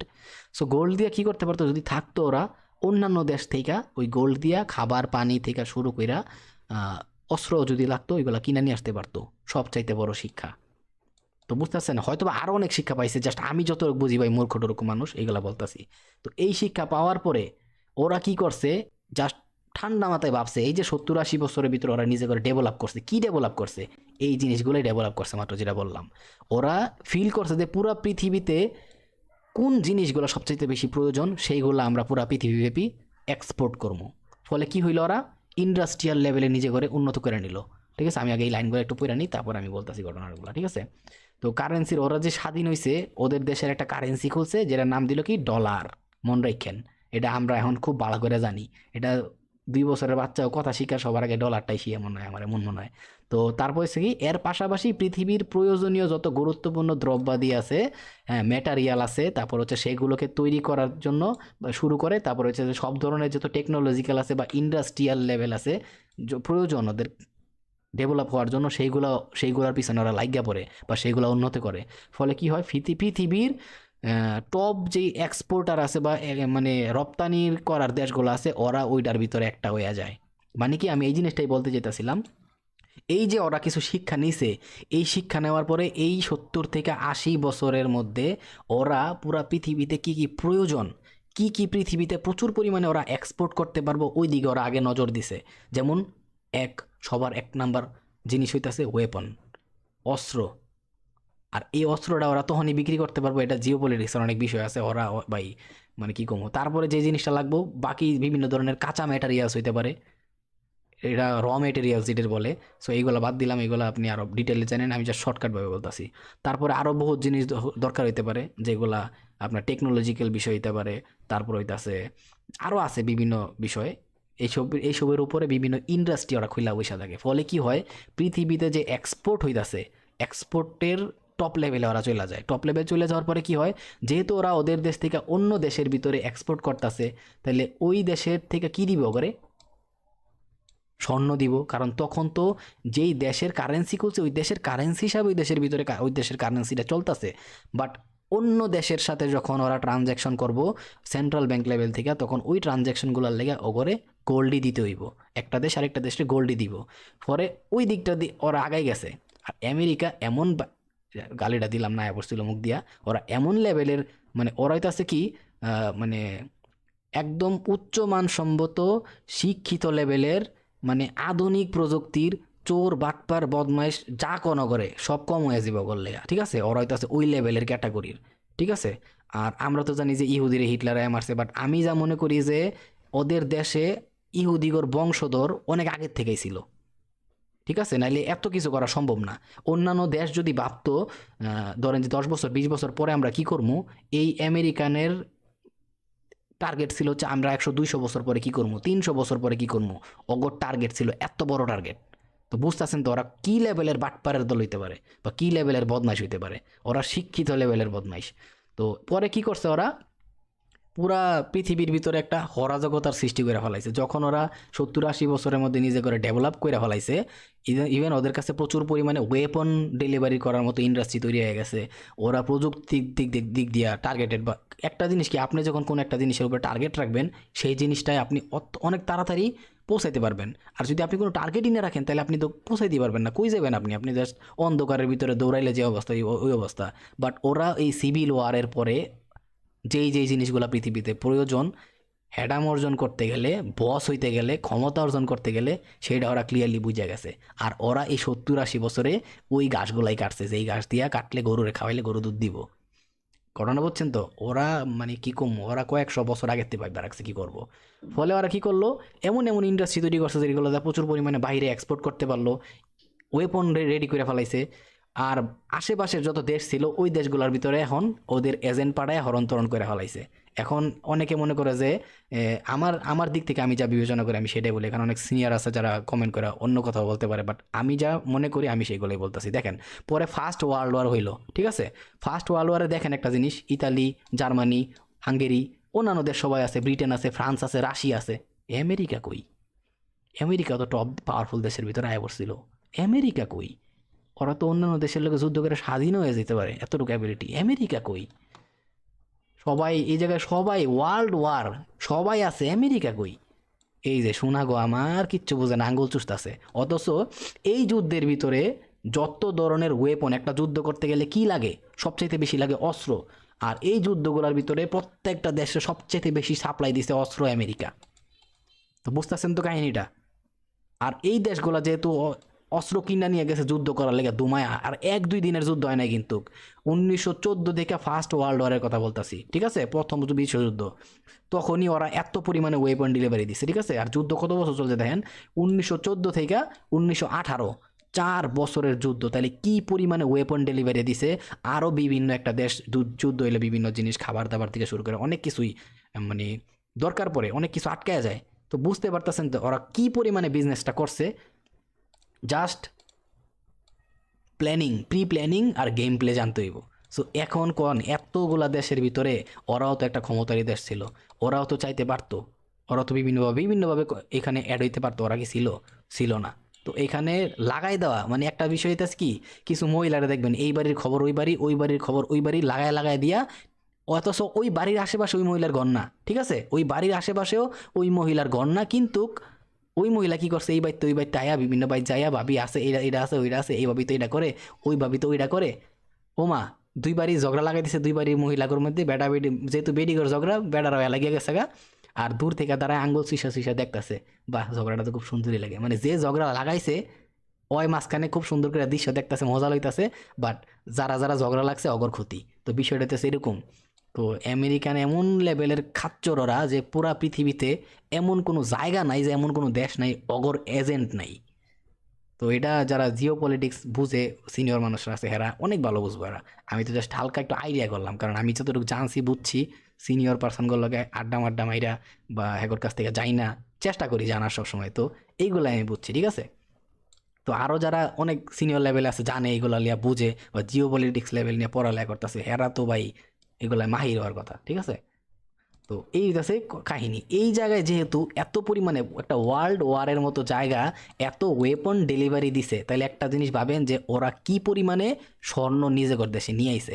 আর একটা দেশে যুদ্ধ হওয়া মানে কি, ওই দেশের ইকোনমিক সিস্টেম, অর্থনীতি পুরাপুরি বাইঙ্গা, মানে কাগজের টুকরা হয়ে জায়গা। মানে অগর দেশে যে কারেন্সি ছিল সেগুলো কাগজের মতো হয়ে গেছে। এমন হয়েছে যে বিভিন্ন দেশে যুদ্ধ হওয়ার পরে, লম্বা টাইম যুদ্ধ না এগুলা, মানে ব্যাগের মধ্যে কইরা বইরা টাকা নিয়ে যাওয়া লাগছে, রুটি এইগুলা কিনবো। কারণ সাপ্লাই কমে গেছে, আবার কারেন্সির ভ্যালু কমে গেছে। আর ইচ্ছা মতো টাকা ছাপাইছে, যাতে যারা যুদ্ধ করে আবার দুমসে টাকা দেয়, ওরা দেখে আমরা অনেক টাকা দিতেছে, আমরা যুদ্ধ করতে হইব, টাকার লোভে পড়ে গেছে। মানে বহুত কাহিনী আর কি এগুলা।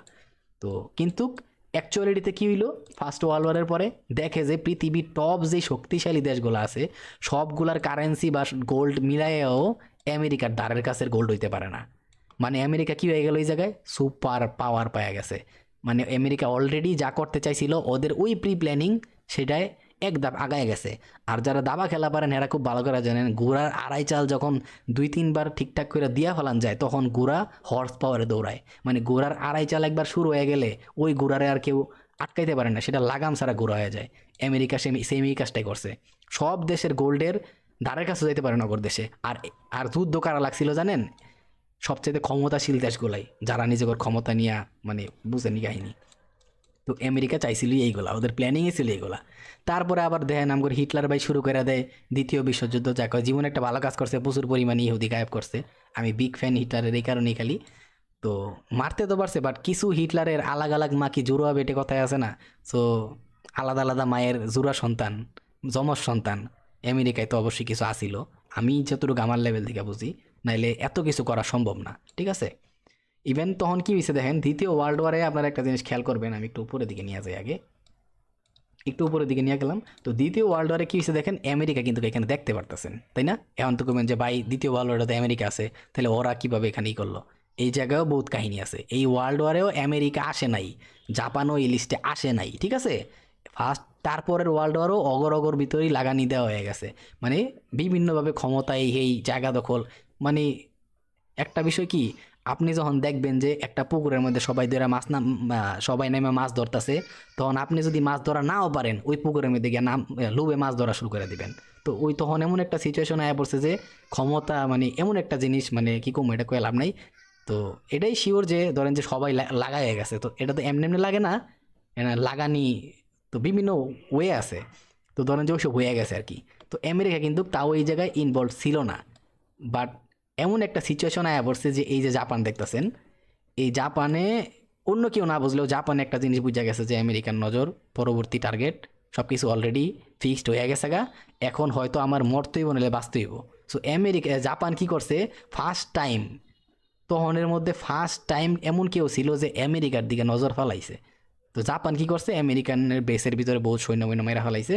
পরে কি হইলো, আমেরিকাগুলো কিরে তোর এত কইয়া তুই আমার উপরে ফালাস, আর আমেরিকা বুঝছে যে ওর প্ল্যানিং আর কেউ না বুঝুক, জাপানে বুঝতে পারছে, ঠিক আছে। আর জাপানে তখন প্রচুর মানে তাগড়া লেভেলে, মানে হার মানবো না, মইরা যাইবো কিন্তু হার মানবো না এরকম লেভেলে সৈনিক ছিল। তো হিব্বি ফাইটিং করছে, বাট আমেরিকা তো আমেরিকাই, ওরা ইহুদির বাচ্চা ওর কাছে অবশ্যই আছে। পরে ওরার প্ল্যান এ ছিল না, বি ছিল না, কি ছিল এটা ওরাই জানে। ওরা কি করলো, অনেকবার ওয়ার্নিং দেখাইলো, দেখানোর ওয়ার্নিং দিল যে আমরা ওয়ার্নিং দিতেছি বারবার, তোমরা হারমাইনা নেও, এই কাজটা করো না, এই করো না, ওই করো না, হারমাইনা নেও। বাট জাপান জানে যেহেতু আমেরিকা আগের দিকে তাকায়া বসছে, তার মানে অগর আর ছাড়বো না। তো জাপান হয়তো মরবো না, তো বাঁচবে, এরকম সিচুয়েশনে চলে গেছে, ঠিক আছে। পরে কি হইলো, ওরা পারমাণবিক 2টা বোম নিয়ে নাগাসাকি আর হিরোশিমার উপরে দিল ফালায় টাস কইরা। কেউ দুনিয়ার কল্পনাও করে নাই যে পারমাণবিক বোম বলতে কিছু হইতে পারে পৃথিবীতে, ঠিক আছে। আর এই যুদ্ধটা কত বছর চলছিল দেখেন, 1939 থেকে 1945, অ্যারাউন্ড 6 বছর। তাহলে একটা জিনিস বুঝেন, 6 বছর যুদ্ধ চলছে ওই জায়গায়, তাহলে আমেরিকা কি বিজনেসটা করছে। আর পৃথিবীর অর্থনীতিটা এগুলা কিন্তু সবচেয়ে ক্ষমতাশীল দেশগুলো ছিল, দ্যাটস ওয়াই ক্ষমতার লড়াই চলছিল।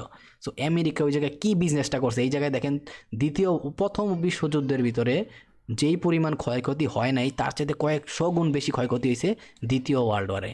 আর ওই সময়ের চাইতেও বেশি ওয়েপন, বেশি উন্নত মানের প্লেন বলেন, টেকনোলজি বলেন, ইউজ করা হয়েছে দ্বিতীয় বিশ্বযুদ্ধে। তো বুঝতে পারতেছেন ওই জায়গায় আমেরিকা কী পরিমাণে আর্নিং করছে। তো দুনিয়ার বলতে পারেন যে ক্ষমতাশীল দেশগুলোর কাছেই তো সবচাইতে বেশি, যেই দেশগুলো সবচাইতে বেশি এক্সপোর্ট করছে ওই দেশগুলোর কাছেই সবচাইতে বেশি গোল্ড ছিল। আর ওই দেশগুলাই যদি ওয়েপন কিনে আনে বিভিন্ন দিক থেকে, বিভিন্ন যুদ্ধের ফলে বিভিন্ন ফেসিলিটিস কিনে নিয়ে আসে, সার্ভিস কিনে নিয়ে আসে, তাহলে অবশ্যই ওরা গোল্ড দিছে। আর এই গোল্ডগুলো কার পকেটে গেছে, আমেরিকার পকেটে গেছে। খালি মাঝখানে মানে জাপানে নিজে করেই মনে করেন যে বিভিন্ন ওয়েতে বাঁচাইতে গিয়ে, বাট ওরাই হইতেছে ওই পারমাণবিক বোমের শিকার হয়েছে। আমেরিকার প্ল্যান বি সি ডি কি ছিল এটা ওরাই জানে, বাট পারমাণবিক বোম 3 শেষে কেডা বানাইছে, ওই ইহুদির বাচ্চারাই গিয়া দেখেন কোনো না কোনোভাবে ওইটার ভিতরে অ্যাটাচ। তো আমেরিকার ভিতরেও যদিও সবাই ভাবে যে অনেক ইহুদি মাইরা ফেলাইছে, এই করছে না। আমি মনে করি যে ইহুদির প্রচুর পরিমাণে বংশধর আমেরিকার ভিতরে ছিল। আর এই যে পারমাণবিক বলেন, বিভিন্ন প্ল্যানিং বলেন, এসব বদমাইশি বুদ্ধি বা এত উন্নত লেভেলের সামনের দিকে চিন্তা ভাবনা, বিজনেস লেভেলের চিন্তা ভাবনা সবচাইতে বেশি ছিল ইহুদিগোর মাঝখানে, ঠিক আছে? তো ওরা টেকার লেগা বা ক্ষমতার লেগা ইহুদিরা সব কিছু করতে পারতো, সব ধরনের খারাপ কাজ নিজের বউ রে মানুষের ঘরে দিয়ে করতে পারতো। ওরা এত খারাপ ছিল, মানে প্রস্টিটিউশনের বিজনেস ওরাই শুরু করছে দুনিয়ায়। তো কাহিনী বুঝতেই পারতেছেন। তো এই হচ্ছে আমেরিকার জন্য সেই দাবার চালের গোল্ডেন চাল, যেই চাল মারার পরে আমেরিকা একটা হর্স পাওয়ার পেয়ে গেছে, মানে লাগাম ছাড়া গুঁড়া হয়ে গেছে গা। ওরা একে তো পারমাণবিক বোম ফালায় পুরা পৃথিবীরে দেখাই দিল, দেখো বসকে ক্ষমতাশীল কেডা। দ্বিতীয়ত সবাই জানে যে ওদের কাছে এখন আর কিচ্ছু নাই, ওদের কাছে শুধু আছে ওদের জমি আর ওদের কাগজের টুকরা। অ্যাকচুয়াল দুনিয়ার যে সম্পত্তি, গোল্ড, গোল্ড বলি সিলভার এগুলা বলি, সব আমেরিকানদের কাছে। হয়ে গেল কারেন্সি গডফাদার কেডা, আমেরিকা। তো আরও অনেক বিষয় আছে, আমি ভাই যদিও জিওপলিটিক্স এত ভালো করে গেলাম না এই দিক দিকে, বাট আমি যতটুকু বুঝি বা জানছি আগের থেকে শিখে আসছি এগুলাই শেয়ার করতেছি। আমি জাস্ট শেয়ার করতেছি কারণ অনেকেই জানে না, জানা দরকার আছে পৃথিবীর অর্থনীতিটা কোন জায়গাতে কোন জায়গায় গেছে। সো এই জায়গার থেকে এখন চলে আসে যে প্রপার জিওপলিটিক্স আসলে কি হইতাছে পরে। এখন একটা জিনিস দেখেন যে প্রত্যেকটা দেশের অর্থনীতি কাগজের টুকরায় পরিণত হয়েছে। কে লেগে পরিণত হয়েছে আমি কিন্তু এতগুলো বলছি, যে একটা দেশ যদি যুদ্ধই করে ওই দেশের ইনফ্রাস্ট্রাকচার ভাঙ্গা গড়ে গেছে এক। দ্বিতীয়ত ওরা বিভিন্ন ওয়েপন কিনছে, যুদ্ধ অবস্থায় ওদের খাবার দাবার থেকে শুরু করে বিভিন্ন সার্ভিসের দরকার হয়েছে, মেডিকেলের দরকার হয়েছে, বহুত কিছুর দরকার হয়েছে, তাই না? পরে বিভিন্ন যুদ্ধ শেষ হওয়ার পরে ওদের বিভিন্ন লোনের দরকার হয়েছে, যে দেশটারে আরেকবার কাঠামোভাবে তৈরি করতে পারে, অবকাঠামোগুলো আবার তৈরি করতে পারে, যাতে ওরা আবার এক্সপোর্ট টেক্সপোর্ট কইরা দ্রব্য দ্রব্য টব্য মানে তৈরি কইরা, কাঁচা ম্যাটেরিয়ালস দিয়ে বিভিন্ন পণ্য দ্রব্য তৈরি কইরা সেগুলো এক্সপোর্ট কইরা আবার নিজের দেশের কারেন্সিটা সচল করতে পারে। সো ফলে কি হইলো, ওদের দেশের যে কারেন্সি ছিল কাগজের টুকরায় পরিণত হয়ে গেছে। একটা জিনিস বুঝলাম, ওকে, আমেরিকানদের কাছে পৃথিবীর সবচাইতে বেশি গোল্ড ছিল, তাই ওদের কারেন্সি ডলার পৃথিবীর সবচাইতে শক্তিশালী কারেন্সি হয়ে উঠছে। মানে কি, সবচাইতে শক্তিশালী দেশগুলাই যদি আমেরিকার কাছ থেকে বিভিন্ন সার্ভিস নিয়ে থাকে, হয়তো অস্ত্র শস্ত্র বা বিভিন্ন মেডিকেল সার্ভিস সব কিছু নিয়ে থাকে, তাহলে গোল্ডগুলা কোন দেশে ঢুকছে, আমেরিকায় ঢুকছে। আর আমরা কি জানি, যেই দেশের ভিতরে প্রচুর পরিমাণে মানে সেন্ট্রাল ব্যাংক লেভেলে যেই দেশে প্রচুর পরিমাণে গোল্ড জমা হয়েছে ওই দেশের কারেন্সি তত পাওয়ারফুল। এটা তো জানতাম, কারণ ওই দেশের কারেন্সির পিছনে কি ছিল, ওদের সেন্ট্রাল ব্যাংকে পইরা থাকা গোল্ড। তার মানে পৃথিবীর এক নাম্বার কারেন্সি, সবচেয়ে শক্তিশালী একমাত্র কারেন্সি হয়ে গেছে ডলার। এই জায়গাতেই ডলারের কাহিনী শুরু। আর এই আমেরিকানদের যে প্ল্যানিং করছে, প্রি প্ল্যানিং করে আইছে, সব কিছু প্রপার ওয়েতে মানে সাকসেস পাওয়া শুরু করে দিছে, ওদের পুরো সুপার সাকসেস শুরু হয়ে গেছে এই জায়গা থেকে। তারপরে কি হইলো, 1944 সালে আমেরিকানরা কি করছে, একটা ধরেন যে একটা বৈঠক বসাইছে অগর কোনো একটা স্টেটের ভিতরেই বা কোনো একটা শহরের ভিতরে। বৈঠকের ভিতরে কী হচ্ছে, পৃথিবীর যত শক্তিশালী দেশগুলো আছে, হ্যাঁ, এই সব পুরা ধ্বংসযজ্ঞর পরে, কারণ দ্বিতীয় বিশ্বযুদ্ধ পুরা পৃথিবীতে কোটি কোটি মানুষ মানে কোটি মানুষ মানে ধরতে পারেন যে জাস্ট একটা ওই নাগাসাকির ভিতরে আর হিরোশিমায় যে বোম ফালাইছে ওইটার ভিতরেই লক্ষ লক্ষ মানুষ শেষ। মানে পৃথিবীর খুবই ধ্বংসাত্মক অবস্থা হয়ে গেছে দ্বিতীয় বিশ্বযুদ্ধের পরে।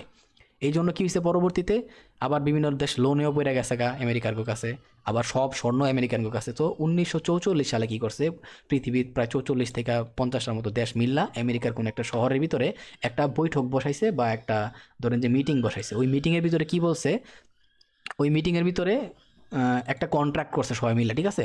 ওই কন্ট্রাক্টের নাম দিচ্ছে কি ব্রিটেন উড এগ্রিমেন্ট টাইপের। সো ওইটা 1944 সালে হয়েছিল। সো ওই কন্ট্রাক্টের ভিতরে আবার আমেরিকা বিভিন্ন দাবার চাল চাইলা দিছে। তো যেইগুলা আমেরিকা চাইতাছিল অ্যাকচুয়ালি বস হইতে গেলে বা পাওয়ার পাইতে গেলে যা দরকার, ওই চালগুলা এই ব্রিটেন উডের ভিতরেই ওরা চাইলা দিছে। কি চালছে, প্রত্যেকটা দেশ একটা কথা, মানে প্রত্যেকটা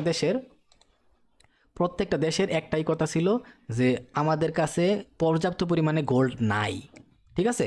তাহলে আমরা কিভাবে এখন ইন্টারন্যাশনাল ট্রানজ্যাকশনগুলো করব, এটা প্রত্যেকটা দেশের প্রশ্ন ছিল। আমরা যদি এখন মানলাম আপনার কাছে লোন নিলাম, এই করলাম ওই করলাম, আমাদের দেশের অবকাঠামো আবার তৈরি করলাম, বাট ইন্টারন্যাশনাল লেভেলে আমাদের পণ্যগুলো বিক্রি করতে গেলে, তারপর আমরা কাঁচা ম্যাটেরিয়ালস আনতে গেলে আমাদের তো গোল্ডের দরকার আছে ইন্টারন্যাশনাল ট্রানজ্যাকশনের লেগে। এখন আমরা তাহলে কী করবো, আমার কাছে তো গোল্ড নাই। তখন আমেরিকান দিয়ে দিল একটা কান পড়া, যেহেতু আপনার কাছে গোল্ড নাই, আপনারা তো নিজেদের দেশের কারেন্সি তুলতে হবে, তারপর আপনার কাছে প্রচুর পরিমাণে গোল্ডও থাকতে হবে, বাট তাহলে গোল্ড যেহেতু নাই আপনি কাজগুলো করতে পারতেছেন না। সো একটা কাজ করতে পারেন, যেহেতু আপনাদের কাছে এখন আমার কারেন্সি এখন পৃথিবীর এক নাম্বার কারেন্সি, ঠিক আছে, সবচেয়ে শক্তিশালী কারেন্সি, আপনারা আমার ডলার দিয়েই ইন্টারনাল ইন্টারন্যাশনাল লেভেলে ট্রানজ্যাকশনগুলো করতে পারেন, আর আমার ডলারটারই রিজার্ভ ব্যাংকে রিজার্ভ হিসাবে রাইখা কাজ চালাইতে পারেন। কারণ আপনারা জানেন আমার দেশের কারেন্সির ভ্যালিউ আর কমবো না, কারণ আমার কাছেই পৃথিবীর সবচেয়ে বেশি গোল্ড আছে, মানে আমার কারেন্সি সবচেয়ে শক্তিশালী। আর এরকমভাবে ধরেন যে একটা কন্ট্রাক্ট তৈরি করছে ওরা হালায় বোলায়, তো মানুষও তো বুঝছে যে যেহেতু এখন আমগোর এই সিচুয়েশন থেকে বাড়াইতেই হইব, আর আমগোর কাছে ওই পরিমাণে গোল্ডও নাই যে আমরা উঠমু আর একবার অর্থনৈতিকভাবে সচ্ছল হমু, তাহলে আমগার এই যে সিস্টেমটা দিছে ব্রিটেন উডের যে এগ্রিমেন্টটা দিছে, এই এগ্রিমেন্ট অনুযায়ী যাওয়া উচিত, নাহলে আমরাও পুরোপুরি শেষ কানায় যামুকা। তো ওরা মেনে নিল। এখন আর ওরা বললো যে ভাই তাহলে আমরা যেহেতু আপনার ডলার নিমু, এই যে এখন ওরা কি বলছে যে এখন ডলার কি হিসাবে ট্রানজ্যাকশন করবে সেটার সমাধান বের করা হলো। তার মানে কি, এর মানে হচ্ছে এখন আমরা যে ডলার দিয়া হিসাবটা করবো সবগুলো ট্রানজ্যাকশন, এর আগে আমরা তো গোল্ড দিয়ে হিসাব করতাম, এখন আমরা কিভাবে ডলার দিয়ে হিসাব করবো। সো তখন আমেরিকানরা কি করছে, আরেকটা মাস্টার পিস চাল চাইলা দিছে। সেটা কি হয়েছে আমি একটু এখানে দেখাইতেছি। যে মাস্টার পিস চালটা চালছে সেটা হচ্ছে এইটা, যে ওরা কি করছে পার আউন্স গোল্ড রে, ঠিক আছে, $35 সমপরিমাণ করে দিছে। তার মানে কি 1 আউন্স সমপরিমাণ গোল্ড কত ডলার, $35। কিন্তু তখন কি ছিল, 1 আউন্স যদি কেউ না বোঝেন আমি বলে রাখি, এটা হচ্ছে আমরা যেমন মার্কেটের ভিতরে পিপস হিসাব করি কতটুকু মার্কেট আপ করছে ডাউন করছে, গোল্ডেরও হিসাব করার জন্য যেমন আমরা ভরি হিসাব করি, ধরেন যে এরকম একটা হিসাব আর কি, গোল্ডেরও একটা পরিমাপক আছে যেটা আউন্স বলে। তো এই 1 আউন্স গোল্ড সমপরিমাণ $35 যে কইরা দিল, কিন্তু এই জায়গায় তোর একটা মাস্টার পিস চাল চাইলে দিছে। কি চাল চালছে সেটা হইতেছে, ওই সময়েই গোল্ডের ডলারের ভ্যালিউ ছিল $20, 1 আউন্স পরিমাণ গোল্ডের। তার মানে কি জাগার ভিতরে $15 দাম বাড়ায় দিছে ওদের কারেন্সির। বুঝতেছেন, রাতারাতি একটা কারেন্সির ভ্যালিউ আরও $15 বাড়ায় দিল, এই একটা কন্ট্রাক্ট দিয়া। মানে প্রত্যেকটা জায়গায় মানে বিন্দু পরিমাণ চান্স ওরা ছাড়ে নাই। একেবারে গুয়ের থেকেও টাকা তুইলা লই আইছে খাবলা মাইরা, হাতে গু বললে বসছে সমস্যা নাই, আমি ওই জায়গায় ধুইয়া পরে হাত ক্লিয়ার করে নিমু। এমনি তো নিজেরটা পরিষ্কার করি বা মাত দিয়া তুইলা লই আই, বাট আমি স্বর্ণ হালাইতে পারতাম না, আমি আমার চান্স ছাড়তাম না। এই আছে আমেরিকা। সো বুঝতে পারতেছেন পুরা পৃথিবীর যে আজকে অশান্তি, পুরা পৃথিবীতে যত অরাজকতা, এই পুরা পৃথিবীর অর্থনীতির যে বাজে অবস্থা শুধুমাত্র এই আমেরিকানগুলো লাগা। ওরা যেই মুহূর্তে সিভিল ওয়ার থেকে জিতটা বাড়াইছে, ওরা পুরা পৃথিবীর খাইয়া দিছে শান্তি। ঠিক আছে, তো পরের কাহিনীতে আসেন। এতটুকু বুঝলেন ব্রিটেন উড়ার পরে কি হইলো, প্রত্যেকটা দেশই এখন মাইনাইলো, বিভিন্ন লোন টোন নিল নিজেদের দেশের লেগা, করার লেগা, মানে নিজেদের দেশের সচ্ছল করার লেগা। আর ইন্টারন্যাশনাল ট্রানজ্যাকশনগুলোও এখন এই অনুযায়ী ওরা কি করতেছে, এই এগ্রিমেন্ট অনুযায়ী নিজেদের কারেন্সিরে কি করতেছে, ডলারের সাথে বিবেচনা করতেছে। মানে ফলে কি হইলো একটা জিনিস দেখেন, যেমন আমরা কি জানি বিডিটি মানে কি, বিডিটি মানে কি বাংলাদেশি টাকা, তাই না? এখন আমরা কি করবো, বাংলাদেশি টাকারে তুলনা করবো কার সাথে, আগে ইউএসডির সাথে। ঠিক আছে, সরি আমি একটু মুছি। ধরেন যে বিডিটির আমরা কি করবো এখন ইউএসডি তুলনা করবো ইউএসডিটিরে। তাহলে কি হইলো, আমগোর কাছে যেই পরিমাণে বিডিটি আছে, বাংলাদেশি টাকা আছে, সেইটারে ডলারের সাথে তুলনা করার পরে আমাদের কাছে কত ডলার হইলো আমরা সেটা হিসাব করবো। ঠিক আছে, তারপরে যখন আমরা বুঝবো আমগোর কাছে কত ডলার আছে, তারপরে ওই ডলারটারে হিসাব করবো আমগোর কাছে কত পরিমাণে গোল্ড আছে। তাহলে ঘটনাটা কি হইলো, আর আমরা জানি পার আউন্স গোল্ডের সমান কত, মানে 1 আউন্স গোল্ড সমপরিমাণ কত, $35 ব্রিটেন উডের নিয়ম অনুসারে। এইভাবে পরবর্তীতে পুরা পৃথিবীতে হিসাবগুলো শুরু হয়েছে, ডলারের পিছনে যে গোল্ডের ভ্যালিউ দেওয়া হয়েছিল। তার মানে যেই দেশের কারেন্সি ছিল সেই দেশের কারেন্সি অনুযায়ী ওদের কাছে কত ডলার আছে, আর ওই ডলার অনুযায়ী ওরা হিসাব করছে যে কত পরিমাণে গোল্ডের মালিক ওরা। ঘটনা বুঝছেন? ইভেন ওই এগ্রিমেন্টের ভিতরে আরও অনেকগুলা বিষয় বইলা দিছে, আরও অনেক শর্ত দেওয়া দিছে। ভাই ওইটা আমেরিকা, ভাই একটা চান্সও বাদ দেয় নাই। একটু পরে জানতে পারবেন কী কী শর্ত দিছে। তো প্রত্যেকটা দেশের সেন্ট্রাল ব্যাংকে কি আমি একটু ভালো করে বুঝাই এটা, যে প্রত্যেকটা দেশের সেন্ট্রাল ব্যাংকই কেবলমাত্র আমেরিকান ডলার দিয়া গোল্ড নিতে পারবো, এটা নিয়ম করে দিছে। কেমন একটা নিয়ম করছে বুঝেন, হালারা কত পরিমাণে খারাপ হইতে পারে, যে প্রত্যেকটা দেশের শুধুমাত্র সেন্ট্রাল ব্যাংক, একটা সেন্ট্রাল ব্যাংকই তো একটা দেশটাকে ডোমিনেট করে, তাই না? সো প্রত্যেকটা দেশের সেন্ট্রাল ব্যাংকই শুধুমাত্র পারবো আমেরিকার কাছ থেকে ডলারের বিনিময়ে গোল্ড নিতে, আর অন্য কারো এই অনুমতিটা দেওয়া হইব না। এতটুকু ক্লিয়ারলি বুঝছেন? আর তখন আরেকটা নিয়ম করে দিছে ওরা, যে সাধারণ মানুষের কাছে গোল্ড রাখতে পারবো না, সব যত গোল্ড আছে মানুষের সেটা সেন্ট্রাল ব্যাংক লেভেলে রাখতে হইব। তো এরকমভাবে ওরা নিয়ম টিয়ম করে দিছে। আর এই পুরা ঘটনা শুরু করছে কখন থেকে, 1946 থেকে এই ঘটনা শুরু। ঠিক আছে, ওয়ার্ল্ড ওয়ার শেষ হয়েছে, তারপর থেকে ওরা ওদের মেইন গেম প্লে শুরু করে দিছে। আর তখন ওরা এটার জন্য দুই ধরনের ইন্টারন্যাশনাল ফান্ডিং লেভেলে তৈরি করছে। সেটা কি, একটা হচ্ছে আইএমএফ, ইন্টারন্যাশনাল মনিটারি ফান্ড, আরেকটা হচ্ছে আপনার দ্য ওয়ার্ল্ড ব্যাংক।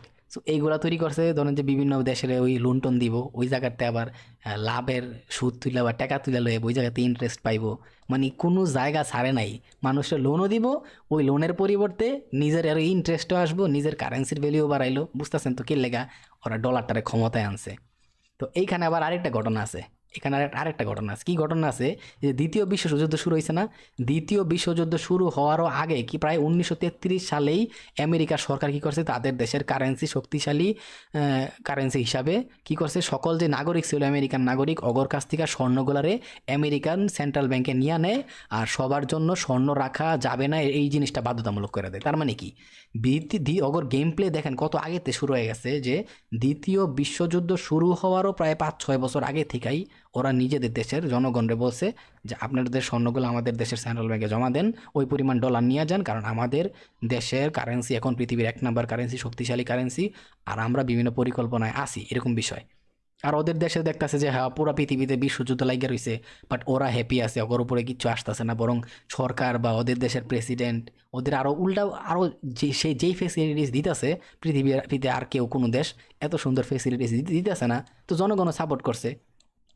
ওকে, এইবার চলে আসে এতটুকু বুঝেন যে বিভিন্ন ধরনের নিয়ম কারণ ওরা গেম প্লে দেখছেন। দ্বিতীয় বিশ্বযুদ্ধের বহুত আগের থেকেই ওরা গোল্ড নিয়ে পরিকল্পনা কইরা ফেলাইছে কি করব। আর যখন ওই ব্রিটেন উডের 44-এ যে 1944-এ যে ব্রিটেন উডের যে এগ্রিমেন্ট হয়েছে, সেইখানে বিভিন্ন ধরনের এখানে আরেকটা জিনিস দেখাই নাই তো, আরে এটা তো একটা জিনিস দেখাই নাই, সেটা হইতেছে দেখেন এখানে কি করছে, ওরা তো কারেন্সি শক্তপোক্ত করার লেগা নিজে করে রিজার্ভ কারেন্সি পৃথিবীতে বানানোর লেগা যা করার তা তো পদক্ষেপ নিয়ে ফেলাইছে 1944-এ। ইভেন আরেকটা পদক্ষেপ করছে, কি করছে সেটা দেখে আবার আইসেন না কেউ, হ্যাঁ, ইউনাইটেড নেশন, বিশ্ব শান্তি রক্ষা। ও আল্লাহ, সকল অশান্তির শুরু যারা করছে ওরাই বিশ্ব শান্তি রক্ষার লেগা নাইমে পড়ছে। আল্লাহ, এটা দেখলাম আর যে কি হাসি উঠে রে ভাই। তো এইটা হইতেছে ওদের আরেকটা মাস্টার প্ল্যানিং কি, ওরা যেহেতু বস এখন, ওরা বিভিন্ন দেশে নিজে করে ইচ্ছা মতো গনপুটলির মতো নাচাইবো, এই সিস্টেম তো অবশ্যই করব। সো এই সিস্টেম করার জন্য কি করছে, ওরা এই ইউনাইটেড নেশন তৈরি করছে। এখন এইটার মাধ্যমে বিশ্ব শান্তি রক্ষা তৈরি করতেছে, যাতে কোনো পৃথিবীর আর কোনো জায়গায় এরকম বিশ্বযুদ্ধ না লাগে।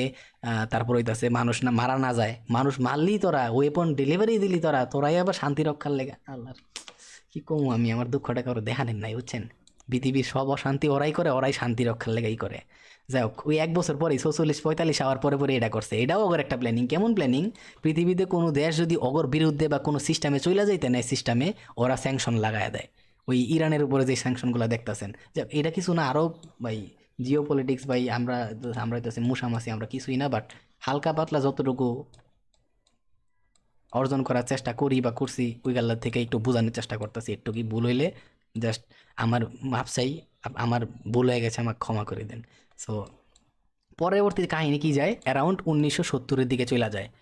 হ্যাঁ, আর আমাদের ব্রিটেন উড এগ্রিমেন্ট ছিল কততে, 44 পর্যন্ত। 1944-এ সবাই ডলারেই আপাতত কারেন্সি হিসাবে বা রিজার্ভ কারেন্সি হিসাবে মাইনা নিছিল। বাট যখন 1970 আয়া পরে, ততদিনে কিন্তু পৃথিবীতে অনেকগুলা উন্নতশীল দেশ ছিল, যেমন ফ্রান্স সহ আরও অনেকগুলো পাওয়ারফুল দেশ ছিল, যাদের ওই লেভেলে তখনই ওরা ওই লেভেলের ট্যালেন্টেড বা পাওয়ারফুল ছিল যে ওরা এক্সপোর্ট করতে পারতো প্রচুর পরিমাণে। সো ওরা ওই টাইমের ভিতরেই 1944, অ্যারাউন্ড 25 বছর না, যে ফ্রান্স সহ আরও অনেকগুলো শক্তিশালী দেশ কী করছে, 25 বছরের মধ্যেই নিজেদের অর্থনৈতিক অবস্থান মোটামুটি ঠিক করে ফেলে। তখন তারা কি করে, পুনরায় ডলারের বদলে গচ্ছিত স্বর্ণ মুদ্রাকে আমেরিকার কাছ থেকে নিয়ে যেতে চায়। তার মানে কি, এই 1970-এর ভিতরেই ফ্রান্স সহ, বিশেষ করে ফ্রান্স, আরও অনেকগুলো দেশ আছে যারা নিজে করে ডেভেলপ করে ফেলাইছে, এক্সপোর্ট লেভেল করে, মানে এক্সপোর্ট লেভেলে নিজে করে নিয়ে যায়, প্রচুর পরিমাণে ডলার অর্জন করে ফেলাইছে, যে ওরা এখন সচ্ছল। যে নিজে দেশে যে গোল্ডগুলো ছিল সেইগুলো মোটামুটি ফিরায় না, ওরা নিজেদের কারেন্সি আবার নিজেরাই আরামসে ডেভেলপ করতে পারবো বা শক্তিশালী করতে পারবো, এই চিন্তা ভাবনা করে আমেরিকার কাছে গোল্ড আনার লেগা। তো ফলে কি হইলো, এখন হইতেছে আরেক কাহিনী শুরু। কাহিনী তো খালি শুরু। ওই দেখেন, ফলে কি হয়েছে, আমেরিকার গোল্ডের রিজার্ভ নিচের দিকে নামা শুরু করছে। তার মানে কি, আমরা কি জানি, একটা দেশের সেন্ট্রাল ব্যাংকের ভিতরে যেই পরিমাণে গোল্ড আছে, ওই দেশের কারেন্সি কি ততটুকু শক্তিশালী না? এখন দেখেন আমেরিকা কি করছে, পুরা পৃথিবীব্যাপী যত গোল্ড ছিল ওদের কাছে নিয়ে আসছে, আর ওদের যে ডলার ছিল পুরো পৃথিবীব্যাপী লন্ঠন বা বিভিন্ন আকারে ছড়াই দিছে। এখন পুরো পৃথিবী থেকে যদি বিভিন্ন দেশ থেকে ওদের ডলার করে কাগজের টুকরাগুলো ফিরাইয়া দেয়, আর অ্যাকচুয়াল যেই ভ্যালিউ সম্পন্ন জিনিসটা গোল্ড, সেইটা আমেরিকার থেকে সবাই নিয়ে যাইতে চায়, তাহলে ওদের দেশে কিসের সাপ্লাই বেড়ে গেল? ডলারের সাপ্লাই বেড়ে গেল না, কাগজের টুকরার সাপ্লাই বেড়ে গেছে গা। আর যে অ্যাকচুয়াল সম্পত্তি ছিল গোল্ড, ওইটা যদি সবাই নিয়ে যায় গা, যেই জিনিসটার লেগে ওগর কারেন্সির দাম বেশি ছিল, ওইটাই ওগর ব্যাংকের থেকে নাই যেতেছে গা। বুঝতেছেন ঘটনা? মানে রাতারাতি আমেরিকান যে ডলার ছিল ওইটার ভ্যালিউ বা শক্তি কমা শুরু করে গেল, তাই না? ফলে প্রচুর পরিমাণে ইনফ্লেশনের মাত্রা বেড়ে গেল। এখনও যারা বোঝেন না ইনফ্লেশন কি ডিফ্লেশন কি, তো আমি পরবর্তী ভিডিও যখন নিয়ে আসবো, ওই ফান্ডামেন্টাল অ্যানালাইসিস বুঝতে গেলে পুরো পৃথিবীর ফান্ডামেন্ট বুঝতে হবে আপনার। পুরো পৃথিবীর ফান্ডামেন্টাল সিস্টেম না বুঝলে, অর্থনীতি না বুঝলে, ইকোনমিক বুঝতে হবে আপনার। তারপর হইতাছে সেন্ট্রাল লেভেলে কিমনে সব কিছু মেনটেন হইতেছে, এক্সপোর্ট লেভেলে কি মেনটেন হইতেছে, এইগুলো যদি আপনি না বুঝবেন, আমি আজকের এই গল্পটা তৈরি করার মানে এইগুলো যদি আপনি ফিল না করতে পারেন, তাহলে ভাই আপনি ওই ফরেক্সের নিউজ দেখে কোনো লাভ নাই। কোনটা নেগেটিভ নিউজ, কোনটা পজিটিভ নিউজ, কোন দেশের অর্থনীতি কী অবস্থা, এগুলো যদি না বুঝেন, তাহলে ভাই আপনার ওই নিউজ ইম্প্যাক্ট দেখে কোনো লাভ নাই, বুঝছেন? আপনার আপনার ফান্ডামেন্টাল অ্যাকচুয়ালি ফিল করতে জানতে হইব। এই কারণে আমি মূলত এই গল্পটা বলতাছি, এটা সবাই বলবো না, বুঝছেন? অনেক বকবক করতেছি, গলা ভেঙে গেছে, মনে হয় ভিডিও শেষ করতে করতে মানে 1.5-2 ঘন্টা লাগিয়ে যেতে পারে। খালি 1.5-2 ঘন্টা একটা মানুষ বকবক করতেছে, তার মানে এটার পিছনে অবশ্যই ভ্যালুয়েবল কিছু আছে। টেকনিক্যালের বাপ হইতেছে ফান্ডামেন্টাল, এটা বুঝতে হইব। ঠিক আছে? টেকনিক্যাল কি করে সময় সাধারণ অল্প সময়ের লেগে আপনার একটা ডিরেকশন দেখায়, বাট ফান্ডামেন্টাল একটা লং টার্মে আপনার ডিরেকশন দেখায়, যেটা আপনার ট্রেডিং লাইফের লেগে অনেক ইম্পর্টেন্ট। সো পরে কী হলো, এই যে এই কারণে কী হলো, আমেরিকান ডলারের ভ্যালিউ রাতারাতি কমতে থাকে, ফলে খরচ বাইরে যায়। খরচ কি লেগে বাইরে যায়? হ্যাঁ, খরচ বাইরে যাইতেছে। যে দেখেন খরচ কেন বাড়লো, খরচ বাইরে যাওয়ার কাহিনী হইতাছে যে একটা দেশের একটা মানুষের হাতে ডলার থাকার কথা ছিল একটা, ওই মানুষে এখন পৃথিবীর সব জায়গাতে ডলার আইসা অগর দেশে জমা হইতাছে। ফলে যেই জায়গায় একটা মানুষের হাতে $1 থাকার কথা ছিল, ডলারের ভ্যালিউ ওর কাছে ঠিক থাকতো, ওই মানুষের কাছে এখন 5টা 7টা ডলার আয় পড়লো। ফলে কি প্রচুর পরিমাণে ডলারের সাপ্লাই বেড়ে গেছে, সবার হাতে হাতে ডলার। ফলে কি হইলো, ওই দেশের কি কমার ওই খরচের পরিমাণ এমনি বেড়ে গেল। যেমন কিছুদিন মানে যেমন দেখেন আমগর দেশে একটা জিনিস খেয়াল করেন, যে কিছুদিন আগে যেটা হইছে, চাউল কিনতে পারতাছিলাম না, প্রচুর টাকা লাগতাছিল। তারপরে টমেটো থেকে শুরু করে মানে প্রত্যেকটা কাঁচা বাজার কিনতে পারতাছিলাম না, মাংস তরি তরকারি কিনবো দূরের কথা। তো আমগর প্রচুর টাকা দিয়া অল্প পরিমাণে জিনিসপত্র কিনে আনতে হয়েছে, তাই না? বাট 2010-এর চিন্তা করেন, মোটামুটি এরকম ছিল না। সো কিছুতে একটা পৃথিবীর অর্থনীতিতে হইতাছে। এর কারণটা কি? এর কারণ হইতাছে আমাদের রিজার্ভ, যেটা আমাদের স্বর্ণে থাকার কথা ছিল, সেটা স্বর্ণে নাই, সেটা ডলারে চলে আসছে। আর কেন আসছে এগুলো আমি বোঝানোর চেষ্টা করতেছি। তো ফলে কি হইলো, যে যেমন দেখেন যে পুরো পৃথিবীর থেকে প্রচুর পরিমাণে ডলার আমেরিকা ঢুকতেছে, আর ওদের যে অ্যাকচুয়াল যে ডলারের ভ্যালিউ ছিল যেই গোল্ডের কারণে, সেটা ওদের দেশে বাড়াই যেতেছে। সো রাতারাতি ওদের দেশের যে ডলারের ভ্যালিউ ছিল বা দাম ছিল সেটা কমে গেল। ফলে কি হইতো, ওরা $10 দিয়া আগে কিনতে পারতো ধরেন যে 10টা জিনিস, এখন ওরা $10 দিয়া কিনতে পারে 4টা জিনিস। কয়টা জিনিস এখন কম কিনতে পারতাছে? 6টা জিনিস কম কিনতে পারতাছে। তার মানে কি, ওদের দেশের কারেন্সির যে ডলার ছিল, ডলারের ভ্যালিউ কমে গেছে। এইটাই হইতেছে কাহিনী, যে রাতারাতি ওদের দেশের কারেন্সির ভ্যালিউ কমা শুরু করছে। ফলে কি হয়েছে, ওই দেশের যেই সরকার ছিল ওর মনে করেন যে মাথা নষ্ট। ঠিক আছে, এই যে এখানে লিখছে, কারণ একটা দেশের সেন্ট্রাল ব্যাংক ওই পরিমাণে টাকা ছাপাইতে পারে। আর কারণটা কি, একটা দেশের সেন্ট্রাল ব্যাংক ওই পরিমাণে টাকা ছাপাইতে পারে যেই পরিমাণ টাকা ওর সেন্ট্রাল ব্যাংকের, মানে যেই পরিমাণ স্বর্ণ ওই দেশের সেন্ট্রাল ব্যাংকের মধ্যে উপস্থিত আছে। তাই তো, এটাই তো হিসাব, আসল অর্থনীতির হিসাব তো এটাই। বাট এটা কি আমেরিকার সাথে হইতাছে? এখন এই জায়গায় একটা ঘটনা আমি একটু বুঝাই, এটা বোঝা দরকার আছে জিনিসটা। ধরেন যে এইখানে গোল্ড, হ্যাঁ, এটা হচ্ছে গোল্ড। ধরেন যে আপনার এটা হচ্ছে একটা রিজার্ভ ব্যাংক, আর এই ব্যাংকের ভিতরে গোল্ড আছে কতটুকু, 1000টা গোল্ডের টুকরা আছে। ঠিক আছে, গোল্ডেরও সচরাচর গোল্ডের বার হিসাবে রাখে, এক একটা বিস্কিটের টুকরার মতো বা সাবানের টুকরার মতো। তো ধরেন যে 1000টা বার আছে, হ্যাঁ, এই 1000টা বারের লেগে কি করছে, 1000টা ডলার বানাইছে। আর এই $1000 1000 মানুষের কাছে বা যেমনি হোক একটা কারেন্সি হিসাবে সব জায়গায় বিলাই দিছে, একটা কারেন্সি হিসাবে। আমি কারেন্সিটা পুরোপুরি লেখা টাইম নষ্ট করলাম না, জাস্ট লিখে দিলাম যে কারেন্সি, আপনারা বুঝেন। ওকে, কারেন্সি হিসাবে দিল।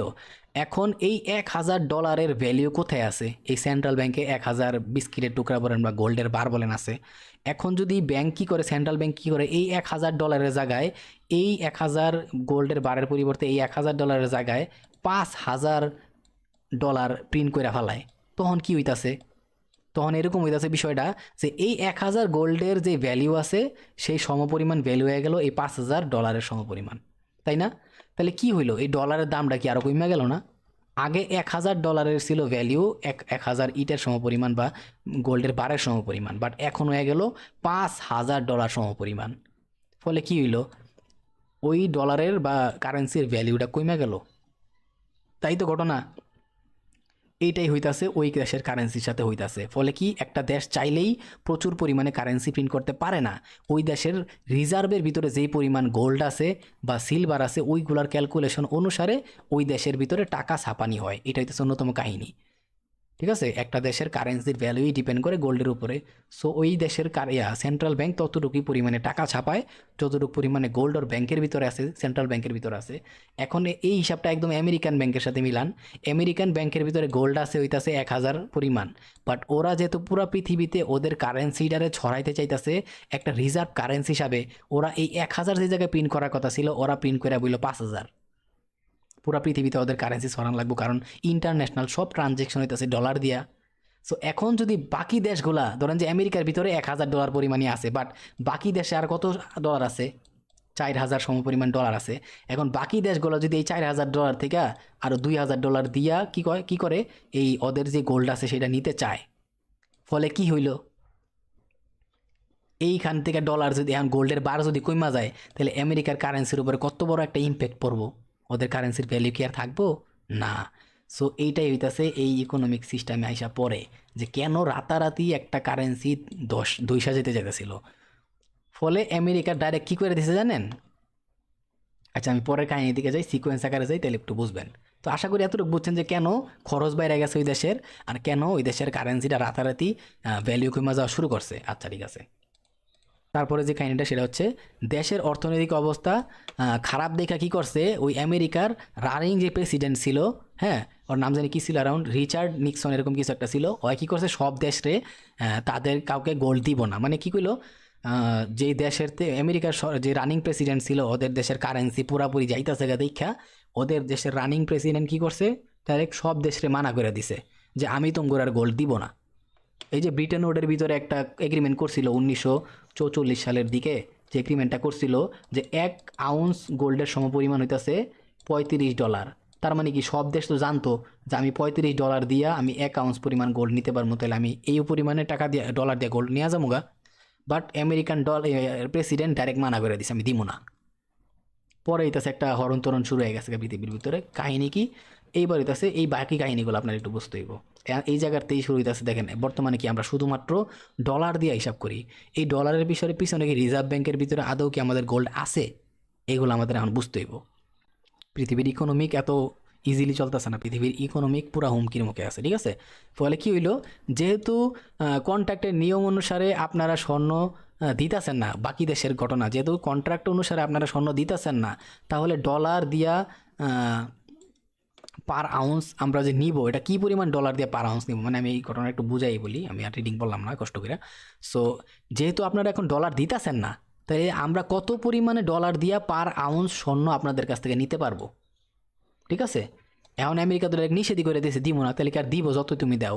এখন আমেরিকা একটা কথা বলছে যে এখন আমরা বলবো না গোল্ডের দাম কত, এইটা সম্পূর্ণভাবে নির্ভর করবে মার্কেটের চাহিদার উপর, অর্থাৎ সাপ্লাই অ্যান্ড ডিমান্ডের উপর। গেম প্লেটা কোন দিকটা করছে দেখছেন, একে তো যত গোল্ড আছে সব ওদের কাছে আছে, সব গোল্ডের টুকরা। দ্বিতীয়ত কইছে যে সাপ্লাই অ্যান্ড ডিমান্ডের উপরে এই গোল্ডের দাম বাড়বো কমবো। আর আমরা কি জানি, পুরা পৃথিবীতে গোল্ড কিন্তু সীমিত, গোল্ড কিন্তু তৈরি করা যায় না। আপনি কাগজের টাকা, ডলার, কারেন্সি সব প্রিন্ট করতে পারবেন, বাট গোল্ড প্রিন্ট করতে পারতেন না। আল্লাহ এটা সীমিত পরিমাণে দিয়ে দিছে পৃথিবীর ভ্যালুয়েবল পদার্থ। আপনি বর্তমানের প্রযুক্তি বলেন, জেট ইঞ্জিন থেকে মানে যাই কিছু বলেন, সব কিছুর ভিতরে কাজ করতে গেলে গোল্ডের প্রয়োজন আছে। আর এটা কারেন্সি হিসাবে অনেক ভ্যালুয়েবল, আমরা ইতিহাস থেকে বুঝাইছি। ঠিক আছে, কতটুকু ভ্যালুয়েবল, এখন এইটার তো সীমিত, সাপ্লাই কম, সাপ্লাই নাই বলতে পারি। ঠিক আছে, বাট ডিমান্ড পারবই দিন দিন, যেহেতু ভ্যালুয়েবল সীমিত। সো গেম প্লেটা ওই দিক দিয়ে করছে। আর সব গোল্ড কাগজ আছে USA, হারামিও কাছে, তাই না? তো এটাই আছে ওদের আরেকটা গেম প্লে, কোনো চান্স ওরা ছাড়ে নাই। তার মানে কি দাঁড়াইলো, অর্থাৎ তার মানে আমেরিকান ডলারের পিছনে স্বর্ণ আর থাকতেছে না ভ্যালুয়েবল পদার্থ হিসাবে তাহলে ঠিক আছে, তাইলে এখন একটা কথা কওয়া যেতে পারে যে তাহলে ভ্যালুয়েবল পদার্থ হিসাবে তাহলে ডলারের কি দাম রইলো আর কি হিসাবে এই ডলারকে আমরা বিবেচনা করব। মানে এই জায়গায় যে ঘটনাটা হয়েছে এখন মানুষের একটা প্রশ্ন হতে পারে, যেহেতু এতদিন আমরা ডলারের হিসাব করছি ওই ডলারের পিছনে যেই পরিমাণে গোল্ড ছিল সেইটা দিয়া ডলারের ভ্যালিউ দিছি, তাহলে এখন যদি ডলারের পিছনে গোল্ডই না থাকে তাহলে আমরা ডলারে কি দিয়া ভ্যালিউ দিমু, তাই না? আর ডলারে আমরা অলরেডি ইন্টারন্যাশনাল ট্রানজ্যাকশন কইরা ফেলাইছি, প্রচুর পরিমাণে ডলার আমগো কাছে আছে, তাহলে আমগোর কি হইব? আমরা তো আমরা যখন হয়তো বা গোল্ড দিলে তোমরা সমস্যা, আবার গোল্ড না দিলে আমগোর সমস্যা, আমরা তো ফকির হয়ে যাবো পুরা রাতারাতি। মানে এমন জায়গায় ফাঁসাইছে, মানে মাঝে মাঝে ক্যাকরাবান বুঝেন না, আমরা তো ক্যাকরাবান খুব ভালো বুঝি, মানে ধরতে পারেন যে এক কথায় ক্যাকরাবানের ভিতরে পড়ে গেছে সবাই। ঠিক আছে, এখন আমেরিকা যেই ডিসিশন দিব সেটার উপরে সবার মানতে বাধ্য, ধরতে পারেন এক কথায়। পরে কি হয়ে গেল এই জায়গায়, যে ওরাক বইলা দিল আহ, যে ডলার কি ভ্যালিউ থাকবে সেইটাও মার্কেটের কি করে, মার্কেটের যে আছে, যে মার্কেটের যে চাহিদা আছে বা মার্কেট যেটা ডিসাইড করবে যে ডলারের কি পরিমাণ ভ্যালিউ থাকবো সেইটাই ডলারের ভ্যালু হিসেবে বিবেচনা করবে। আমি জিনিসটা বুঝাইতেছি। আচ্ছা, আমি একটু এই লাইনটাকে পইরা বুঝাই, তাহলে একটু আরেকটু ক্লিয়ারলি বুঝবেন। ডলারের কি ভ্যালু থাকবে সেটাও মার্কেটই ডিসাইড করবে। আমরা যেহেতু পৃথিবীর ১ নাম্বার কারেন্সি, আমরা কোনোভাবেই চাইবো না আমাদের অর্থনীতি ধ্বংস হয়ে যাবে, এবং আমাদের এই ডলারের উপর পৃথিবীর সবগুলা দেশের ইন্টারন্যাশনাল ট্রানজ্যাকশন এবং অর্থনীতিটা নির্ভর করতেছে। তাই আমরা কোনোভাবেই এটা নষ্ট হইতে দিতে পারি না। তাহলে কি হয়, তাহলে এটা আমাদেরই ক্ষতি, তাই না? ওকে, এই জন্য ডলারের ভ্যালু প্রতিটা দেশের বা কারেন্সি হিসাবে কি হবে সেইটা মার্কেট ডিসাইড করবে। মানে আমি এই জিনিসটা একদম ক্লিয়ারলি বোঝাই। প্রথমত আমেরিকানরা এই জায়গায় একটু মানে তাইল বাইল দিছে সবাইরে, যে যেহেতু আমরা পৃথিবীর ১ নাম্বার কারেন্সি, আমরা কোনোভাবেই আমগোর কারেন্সিটা নষ্ট হইতে দিতে পারি না। দ্বিতীয় কথা হইতাছে এইটা এইখানে, যে আমগোর দেশের এই ডলারের উপরেই, আমগোর এই কারেন্সির উপরেই পুরো পৃথিবীর এখন ইন্টারন্যাশনাল ট্রানজ্যাকশন ডিপেন্ড করতেছে। ফলে কি হইতাছে, ইন্টারন্যাশনাল সকল ট্রানজ্যাকশন আমগো ডলার দিয়ে হইতাছে। অর্থনীতি নির্ভর করতেছে আমগোর এই আপনাকে সবারই, আর আমারও অর্থনীতি নির্ভর করতেছে কি, পুরো পৃথিবীর অর্থনীতি নির্ভর করতেছে এই ডলারের উপরে, কারণ এটা দিয়ে সব ইন্টারন্যাশনাল ট্রানজ্যাকশন হইতাছে। সো আমরা চাইলেই পারি না এত সুন্দর একটা ইকোনমিক সিস্টেম বা এত সুন্দর একটা কারেন্সিরে, ভ্যালুয়েবল কারেন্সিরে আমরা নষ্ট করে দিতে। এই জন্যই প্রত্যেকটা দেশে এই ডলারের কারেন্সি হিসাবে কী হবো, ডলারের কি ভ্যালিউ থাকবো সেটা প্রত্যেকটা দেশের কারেন্সির উপরে ডিপেন্ড করবো, প্রত্যেকটা কারেন্সি ডিসাইড করবো। তার মানে কি, যেই দেশে যত বেশি ডলার থাকবো ওই দেশ ততটুকু বেশি, মানে ওই দেশের কারেন্সির ততটুকু বেশি পাওয়ার বা ভ্যালিউ। এটা কি হইলো দাঁড়াইলে আমি বলি, যেমন এর আগে আমরা হিসাব করতাম একটা দেশের এই সেন্ট্রাল ব্যাংকের ভিতরে, ঠিক আছে, সেন্ট্রাল ব্যাংকের ভিতরে যে পরিমাণে গোল্ড ছিল ওই দেশের কারেন্সির পাওয়ার ততটুকু বেশি। এখন এইটাই উল্টা ঘুরে দাঁড়াইলো অগর কথা অনুযায়ী, যেই দেশের সেন্ট্রাল ব্যাংকের ভিতরে ডলার সবচেয়ে বেশি ওই দেশের কারেন্সি সবচেয়ে পাওয়ারফুল। বুঝতে পারছেন তো নিজে করে কেমনে উপস্থাপন করছে পুরো পৃথিবীটার সামনে, মানে এমন ক্যাকরা মানে ফালাইছে ওরা যে কোনো একটা চান্স ছাড়ে নাই। ফলে কি হইলো, অগর কারেন্সি দিয়া এক তো পুরা পৃথিবী ওরা চালাইতেছে, ওদের একটা বেনিফিট। দ্বিতীয় বেনিফিট হইতেছে পুরা দেশ, পুরা পৃথিবীর যত মূল্যবান ধন সম্পত্তি আছে সব ওদের কাছে আছে, গোল্ডগুলা। ৩ নাম্বার যেটা হইতেছে, পুরা পৃথিবীর অর্থনীতি যেহেতু ওদের কারেন্সির উপরে ডিপেন্ড বানায় ফেলাইছে, ওরা হইতেছে বস পুরা পৃথিবীর গণপুতলি হিসাবে ওরা নাচাইব পুরা পৃথিবীর সবাই। ইভেন আরও কাহিনী কি, পুরা পৃথিবীতে যেহেতু অগর কারেন্সি দিয়ে চলতেছে, ওরাই পুরা পৃথিবীর লোন দিব, পুরা পৃথিবীর লোন দিয়ে ওই জায়গার থেকেও ইনকাম করব। ওদের ভাই একটা পর্যায়ে ওরা ছাড়ে নাই, ঠিক আছে। ওই যে দেখেন না, ওয়ার্ল্ড ব্যাংক খুলছে, তারপরে IMF দেখলাম না, এগুলা ওই তো এটি তো সকল প্ল্যানিং, ওরা সব প্রি প্ল্যানিং করে রাখছে আগের থেকেই। তারপরে যারা এর মাঝখানে মাথা তুলে কথা বলবো ওগুলো ডাবাই দেওয়ার লেগা ওই ইউনিসেফ, আচ্ছা দেখো এদিকে গেলাম না, আমি এত বেশি কথা কওয়া বালা না, অনেকে কমেন্টে আমার গাইল লাইব, আমি এটা চাই না এত কষ্ট করে গালি গাইতে। ওকে, তারপরের ঘটনা একটু খেয়াল করেন যে তারপর ১৯৭৪ সালে আবার স্বর্ণের উপর যেই নিষেধাজ্ঞা ছিল সেইটা উঠাইয়া দেওয়া হইলো। এইখান দেখেন, এর আগে পুরা পৃথিবীতে কইছে যে সেন্ট্রাল ব্যাংক ছাড়া কেউ স্বর্ণ রাখতে পারতো না, ওই সেন্ট্রাল ব্যাংকই খালি স্বর্ণ আনা নেওয়া করতে পারবো। যখন ওরা নিষেধ করে দিছে আর স্বর্ণ দিব না, তখন ওরা কী করলো, যাতে স্বর্ণের সাপ্লাই অ্যান্ড ডিমান্ডটা ওরা ম্যানেজমেন্ট করতে পারে, যাতে স্বর্ণের ডিমান্ডটা বাড়তেই থাকে, এই জন্য আবার পুরো মাঠ পর্যায়ে স্বর্ণরে উন্মুক্ত করে দিল, যে যার ইচ্ছা এখন যত সম পরিমাণ স্বর্ণ রাখতে পারবো, এটা আর সেন্ট্রাল ব্যাংক পর্যন্ত সীমাবদ্ধ নাই। তো বুঝতেছেন তো কীভাবে জিও পলিটিক্স করতে হয়, এটা ওরা পুরা পৃথিবী দেখাই দিছে। আচ্ছা, এখন দেখেন আরেকটা জিনিস, কারণ গোল্ডের প্রাইস ডলারের সাথে আর ফিক্সড নাই, তাই সবাই যতটুকু প্রয়োজন গোল্ড বা স্বর্ণ রাখতে পারবে। এই জন্য নিয়ম তৈরি করে দেওয়া হয়েছে, মানে এটা আরেকটা নতুন নিয়ম তৈরি করে দেওয়া হয়েছে যে যত ইচ্ছা স্বর্ণ এবার রাখতে পারো। আচ্ছা, যেহেতু স্বর্ণের সাপ্লাই কম এবং ডিমান্ড অনেক বেশি, তাই 1974-এর পর থেকে স্বর্ণের দাম খালি বেড়েই চলেছে আর বেড়েই চলেছে। ঠিক আছে? ইভেন বর্তমানে স্বর্ণের কি অবস্থা আমি একটা দেখাই। এটা কতটুকু ছিল মনে আছে তো? 1 আউন্স পরিমাণ স্বর্ণ ছিল $35, তাই না? এটা কত সালে করছিল? অ্যারাউন্ড 1944 সালে যখন ওই কন্ট্রাক্টটা করছিল, ওই কন্ট্রাক্টের ভিতরে বইলা দিছিল। ঠিক আছে? বাট বর্তমানে দেখেন পার আউন্স স্বর্ণের অবস্থা কি, আমি একটু দেখাই। আমি একটু মার্কেটের মধ্যে আসলাম, দেখেন বর্তমানে আমি রানিং প্রাইস যদি বলি, এটা হচ্ছে রানিং প্রাইস। বর্তমানে দেখেন পার আউন্স স্বর্ণের পরিমাণ অ্যারাউন্ড $3,278 পার আউন্স স্বর্ণের পরিমাণ। এটা খালি বাড়বই, কারণ ওরা জানে এটা দুনিয়াতে সীমিত পরিমাণে, এটার সাপ্লাই নেই বা ডিমান্ড আছে প্রচুর, আর এটা অনেক ভ্যালুয়েবল ম্যাটেরিয়াল। ঠিক আছে? তো আর কি কমু, এটা মানে পৃথিবীর অর্থনীতির কোন লেভেল নিয়ে গেছে। তার মানে এখন একটা জিনিস করবেন যে ভাই, তাহলে পৃথিবীর অর্থনীতিটা যে বর্তমানে চলতেছে এটা কিসের উপরে চলতেছে? এই যে আমরা এতদিন তো বুঝতাম যে আমগোর ইয়ার পিছনে গোল্ড আছে, জাস্ট দ্যাটস ওয়াই আমরা অনেক মানে কোনো না কোনোভাবে বাচ্চা আছি, আমাদের কাছে দিন শেষে গোল্ড থাকতো। বাট এখন তো জাস্ট আমাদের কাছে যা আছে কাগজ আছে, তাহলে আমরা এখন কী করবো? অতএব এইটাই দাঁড়ায় যে বর্তমানের কারেন্সি সিস্টেমটারে আমরা বলতে পারি এটা হচ্ছে এক ধরনের ফিয়াত কারেন্সি সিস্টেম। মানে কি? জাস্ট অনলি বিশ্বাস, জাস্ট মুখের কথার উপরে আমরা কারেন্সি সিস্টেমটা বর্তমানে চালাইতাছি।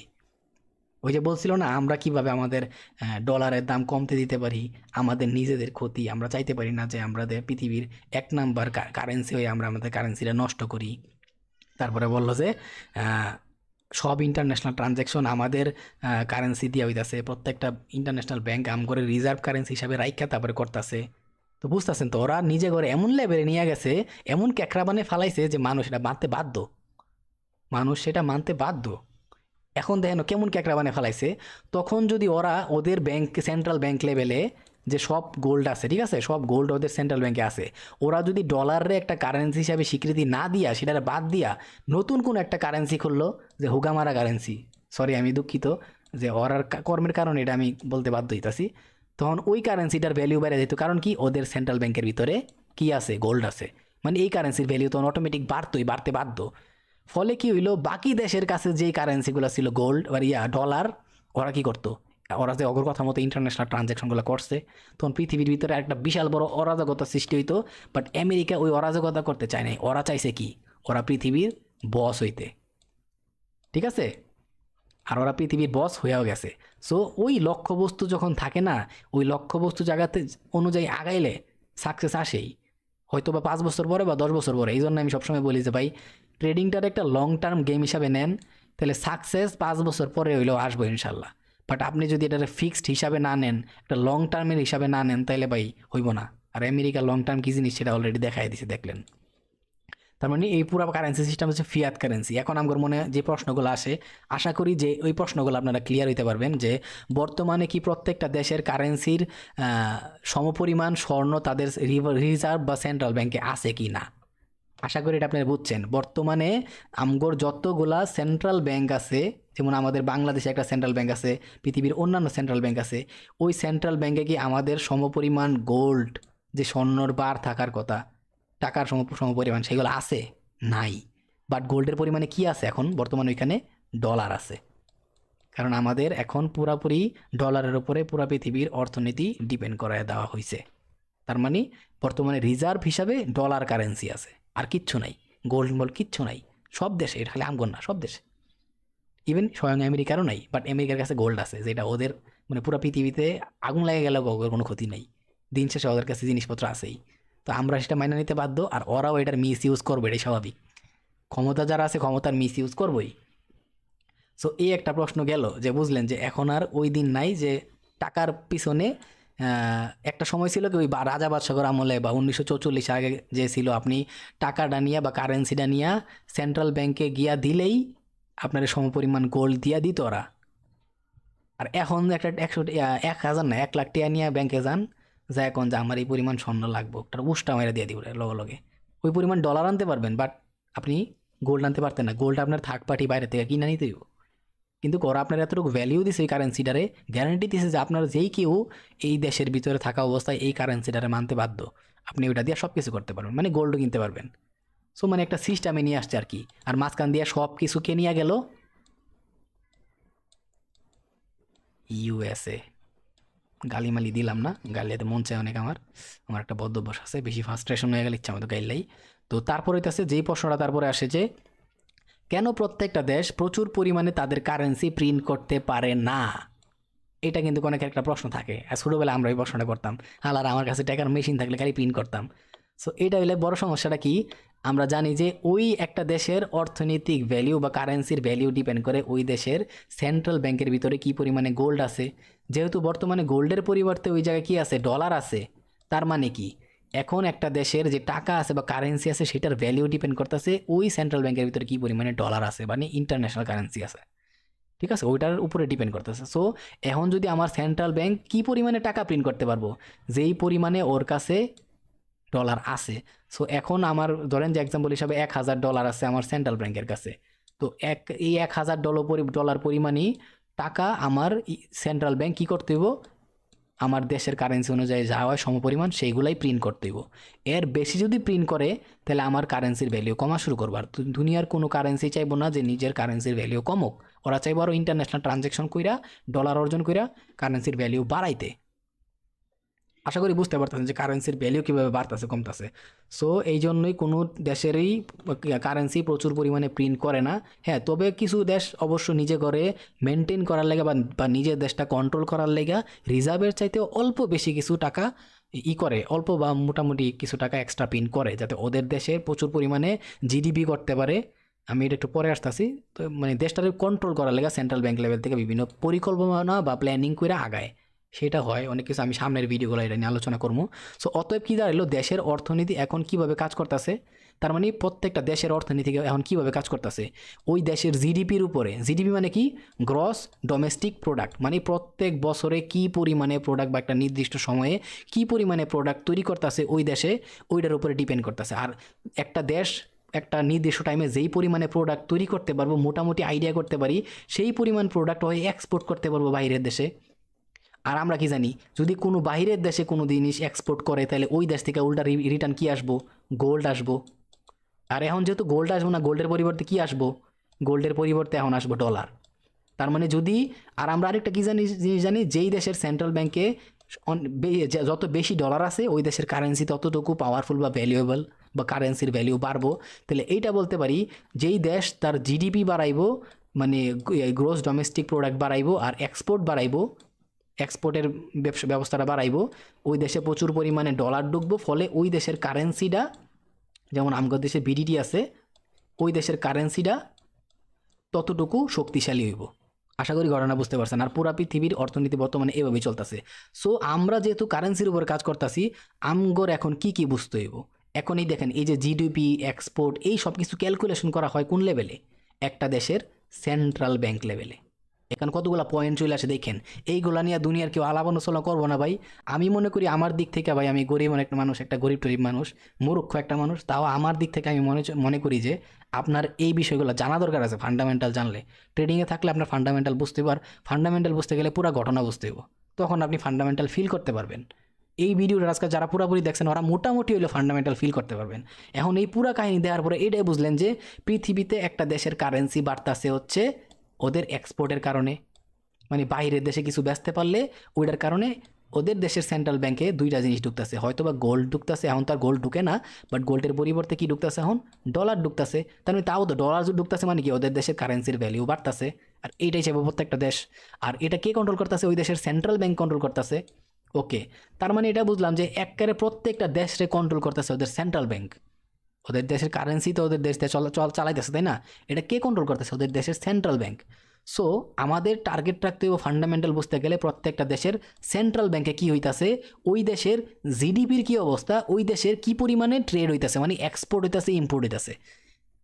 ঠিক আছে? বাহিরের দেশগুলোর সাথে ওই পরিমাণে মানে কি বুঝতে হবে, প্রথমে বুঝতে হবে ওই দেশের সেন্ট্রাল ব্যাংকের কি অবস্থা।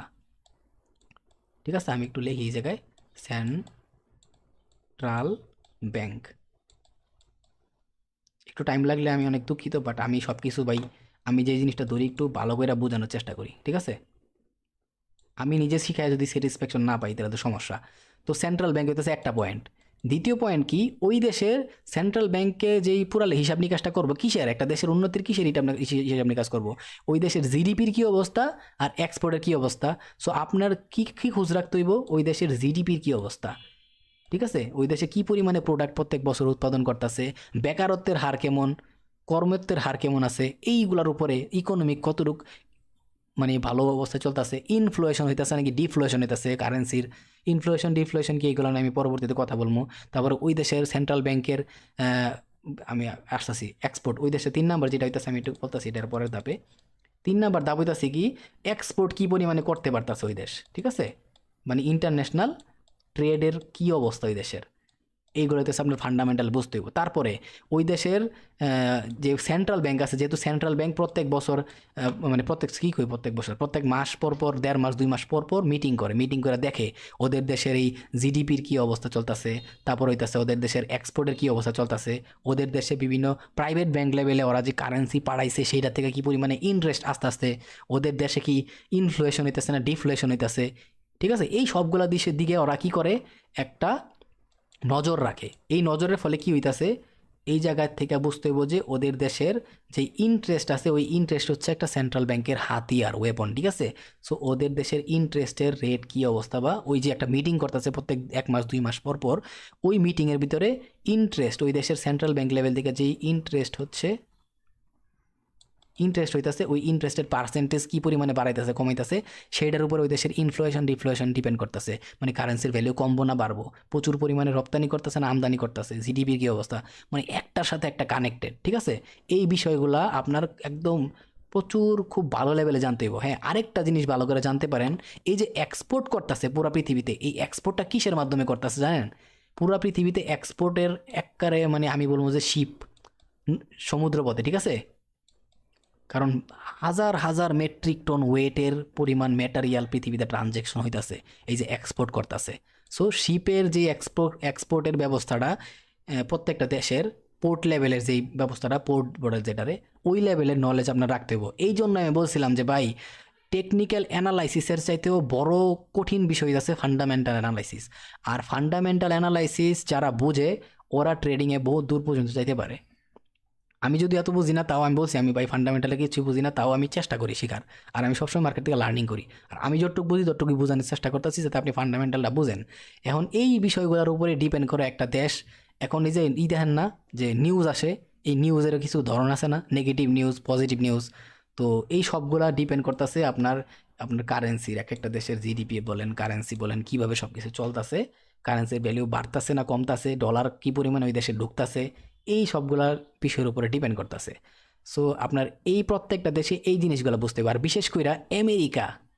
ঠিক আছে, USA, আমি গালিমালি আর দিলাম না, অনেক গাইলেতে ইচ্ছা করতেছে, বাট মাঝে মাঝে মুখ আটকে রাখা লাগে, বলে ভাই আমার শিখাইতেছে এর ব্যবহার যদি এমন হয় তাহলে কেমন হয়, আমি যাওয়ার আমি করি, যাওয়ার আমি পর্যন্ত সীমিত থাকি। ঠিক আছে, তো ওরার যেই প্রতিনিয়ত ওদের দেশে বিশেষ করে এই যে যতগুলো ধাপ বললাম না, 1 2 3 4, এটা একটা 5টা পোর্ট লেভেলের যে বিষয়টা, এই সবগুলা বিষয় আমেরিকায় প্রতিনিয়ত কি হইতাছে সেইটা আপনার বুঝতে হইব। আমেরিকার ওয়ার্ল্ড ব্যাংকের কি পরিমাণে ইন্টারেস্ট চলাইতেছে সেটা আপনার বুঝতে হইব। তারপরে হচ্ছে আমেরিকার যে করতেছে আপনার পোর্ট লেভেলে যে ট্রানজ্যাকশনগুলো করতেছে, ওদের শিপিং যে ব্যবস্থা আছে সেইগুলা কি চলতেছে সেইগুলো আপনার খবর রাখতে হইব। তারপরে কি কি নিউজ আছে আমেরিকায় প্রতিনিয়ত কি হইতাছে সেই নিউজগুলো সম্পর্কে ধারণা রাখতে হইব। কোনো দেশে যুদ্ধ লাগে গেল কিনা, মহামারী আসলো কিনা, সেই নিউজগুলো আপনার রাখতে হইব, যেমন করোনা আসছে। সো এরকম বিষয়গুলা। তারপর তেলের দাম কি হুট করে জিও পলিটিক্সে বাড়াই দিল না কমাই দিল, তেলের চাহিদা কেমন, তেলের চাহিদার উপর আবার পৃথিবীর পাওয়ার স্টেশন হিসেবে তেল ব্যবহার হইতেছে, সো তেলের দাম কেমন বা তেলের চাহিদা কী অবস্থা, এইগুলোর উপরে বহুত কিছু ডিপেন্ড করতেছে ভাই। সো জিও পলিটিক্স খুব ভালো আইডিয়া রাখতে হইব, বাট পৃথিবীর সম্পর্কে নিউজটা প্রচুর পরিমাণে রাখতে হইব। সো আমি এটাই বলবো, যখন আপনি মোটামুটি ফান্ডামেন্টাল অ্যানালাইসিস বুঝবেন, তখন এত সুন্দর করে একটা সেট আপ রেডি করবেন যাতে আপনার কাছে একটা সেট আপ থাকে, যে আপনি প্রত্যেক দিন 15-20 মিনিটের মধ্যেই একটা আইডিয়া পাওয়া যান যে আজকের নিউজের কী অবস্থা। আজকে আমেরিকায় কী কী নিউজ হয়েছে, ঠিক আছে, ওদের জিডিপির টুকটাক কী অবস্থা, ওদের এক্সপোর্টের কী অবস্থা, ওদের দেশের সেন্ট্রাল ব্যাংকের ইন্টারেস্ট রেটের কী অবস্থা। প্রত্যেক 1 মাস 2 মাস পর পর সেন্ট্রাল ব্যাংক একটা মিটিং করে, বিশেষ করে আমেরিকান সেন্ট্রাল ব্যাংকের মিটিংগুলো শেষ হওয়ার পরে মার্কেটের ভিতরে এমন বড় বড় মুভ আসে। তো এগুলা আস্তে আস্তে বুঝতে পারবেন। আমার দ্বারা যতটুকু সম্ভব আমি ট্রাই করবো। সো আজকের ভিডিওর মধ্যে আমি অনেক অনেক বক বক করছি। সো যদি কারো খারাপ লাগে, এই গল্প আমি গল্প আকারে সাজায় তোলার চেষ্টা করছি, ঠিক আছে, যতটুকু আমার দ্বারা সম্ভব আমি বোঝানোর চেষ্টা করছি। জানি না কি হয়েছে, নাকি নিরামিষ হয়ে গেছে গা। তাও চালে ডালে মিল্লা খিচুড়ি এলেও দিন শেষে খিচুড়ি অনেক মজা লাগে আমার। তো আমার দ্বারা যতটুকু সম্ভব ভাই মূর্খ টুর্খ মানুষ বোঝানোর চেষ্টা করছি। যদি কোনো ভুল হয় তাহলে আপনার কাছে আমি মাপ চাই, আমার ভুল হয়ে গেছে, আমাকে ক্ষমা করে দেন। তো আজকের মতো বিদায় নিলাম। সবাই ভালো থাকেন, সুস্থ থাকেন। আল্লাহ হাফেজ। আসসালামু আলাইকুম।